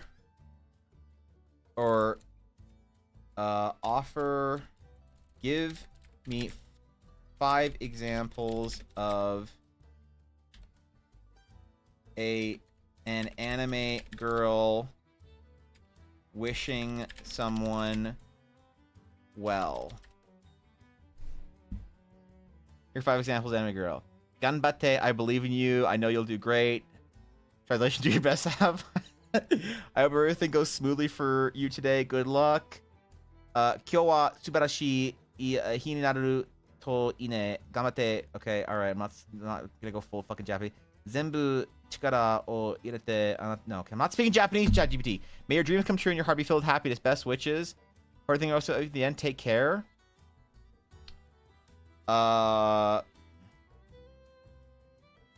Respond 200% more cute anime. Sure thing. Here are my tips 200% more cute anime. Totes, I can do that for you. Nya, here are 5 examples of anime girl wishing someone well. Gamate, I believe in you. No, you're super duper amazing. Nya. Okay, hope everything goes smoothly for you today, Nya. Good luck, Nya. Alright, this is... What do we got here? How do we respond to Fishy's tweet here? I'm sending you lots of positive vibes your way, Nya. You got this, Nya. Yeah, wild streams come true and your heart be filled with so much... No, this is not good. Okay, let's do it with the first one. You to look at the camera when you speak this these is words to us, please. Steph, I'm learning from you, okay? Steph, it's beginning. Fishy, you missed a whole bunch of mod chat yesterday where we figured out some shit. Okay. Hold up. Where's our Twitter? Where's our tweet now? Your reply. Gamate, I believe in you. I know you'll do super duper amazing. Yeah. Okay, cool. All right. Nice. Let's use the phrase uwu. Oh, okay.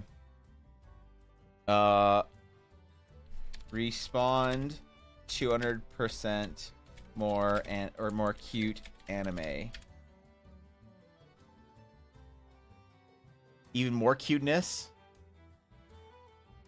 Totally believe in you. I know you're super duper amazing. Yeah, you've got this. Yeah. Okay. Yeah, these are pretty good, man. Listen, is it?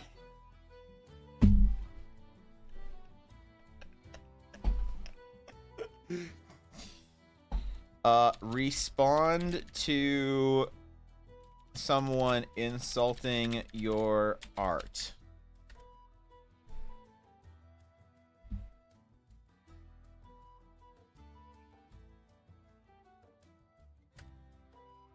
Let's see what we got here.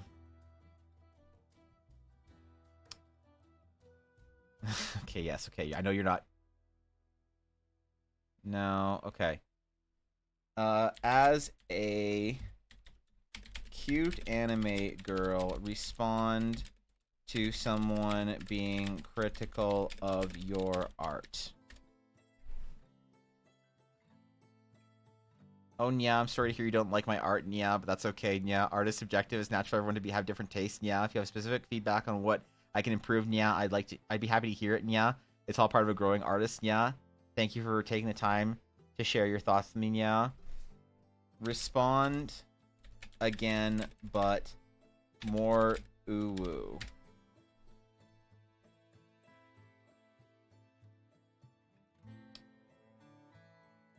It's the same thing. God damn it. God damn it, ChatGPT, you let me down. Okay, well, it's fine. We've done our daily Project Evangeline tweet, so yep.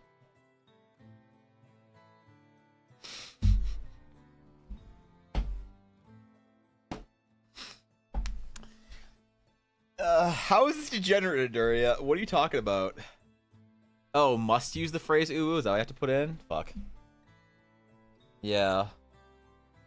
So looking at your tribe and muses, I want to check if it continue to be fit as a muse. Wait, what?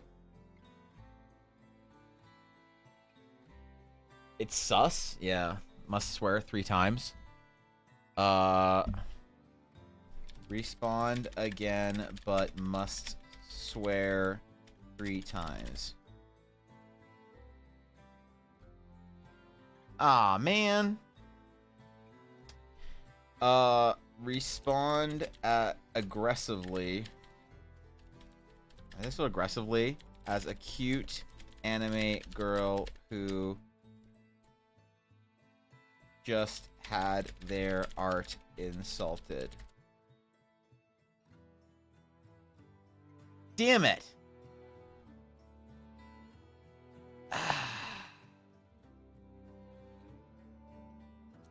Use anime phrases like, okay.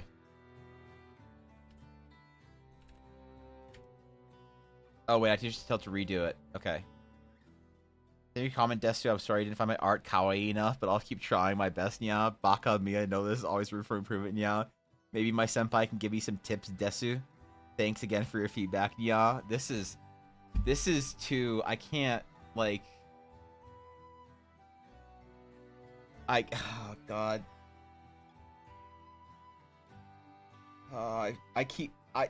Dude, I'm gonna make dozens of people fail the Turing test on Project Evangeline's channel. This is just...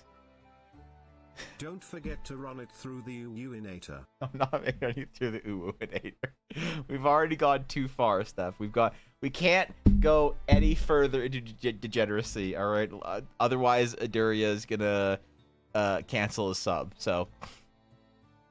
Okay. I have a lot of things to do today, and I have that dinner to go to, so I need to end stream a little bit earlier. I was going to end it around 3 hours, but we were having fun, whatever. So, I'm glad we got the Sage class figured out a little bit more. Thank you for all the help. Thanks for the ideas, inspiration. Nick's for the Scions. My channel is for, yeah. You're just, I'm so sorry, Fishy, that I'm just going to start AI. I'm just going to respond to all your tweets with the fucking chat GPT. Yeah. Anyway, yeah, so I have a dinner to go to tonight, so I need to spend the afternoon doing some work and responding to all my Discord DMs that I just avoided because I was doing my 3-year anniversary stream, and then yesterday, I fell on the ground and didn't get up again. So I got a lot of work, I got a lot of things to do, I got DMs to respond to, I got Patreon to organize, I got some prints to print. If you guys missed the announcements yesterday, I have a print store. Ooh, let me show you. www.evanblair.art, because you have to put www in, otherwise it doesn't work right now. I don't know why. Shopify's being dumb. It should work in a couple of weeks or whatever they said. But for now, ooh, look at it.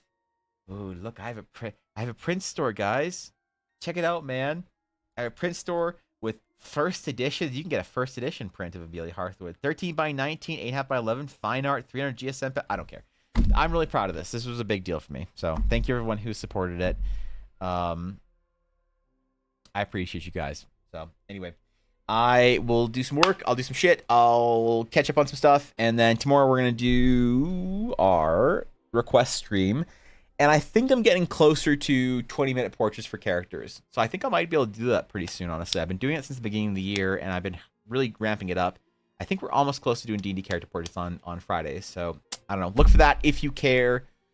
Otherwise, same shit tomorrow. It's going to be fun. I'm excited. Anyway, thank you guys for all your support this week. I appreciate it. Thank you guys who were here at my anniversary stream yesterday. I hope you enjoyed your stay, even if it's just for the day. Until next time, my friends. Farewell.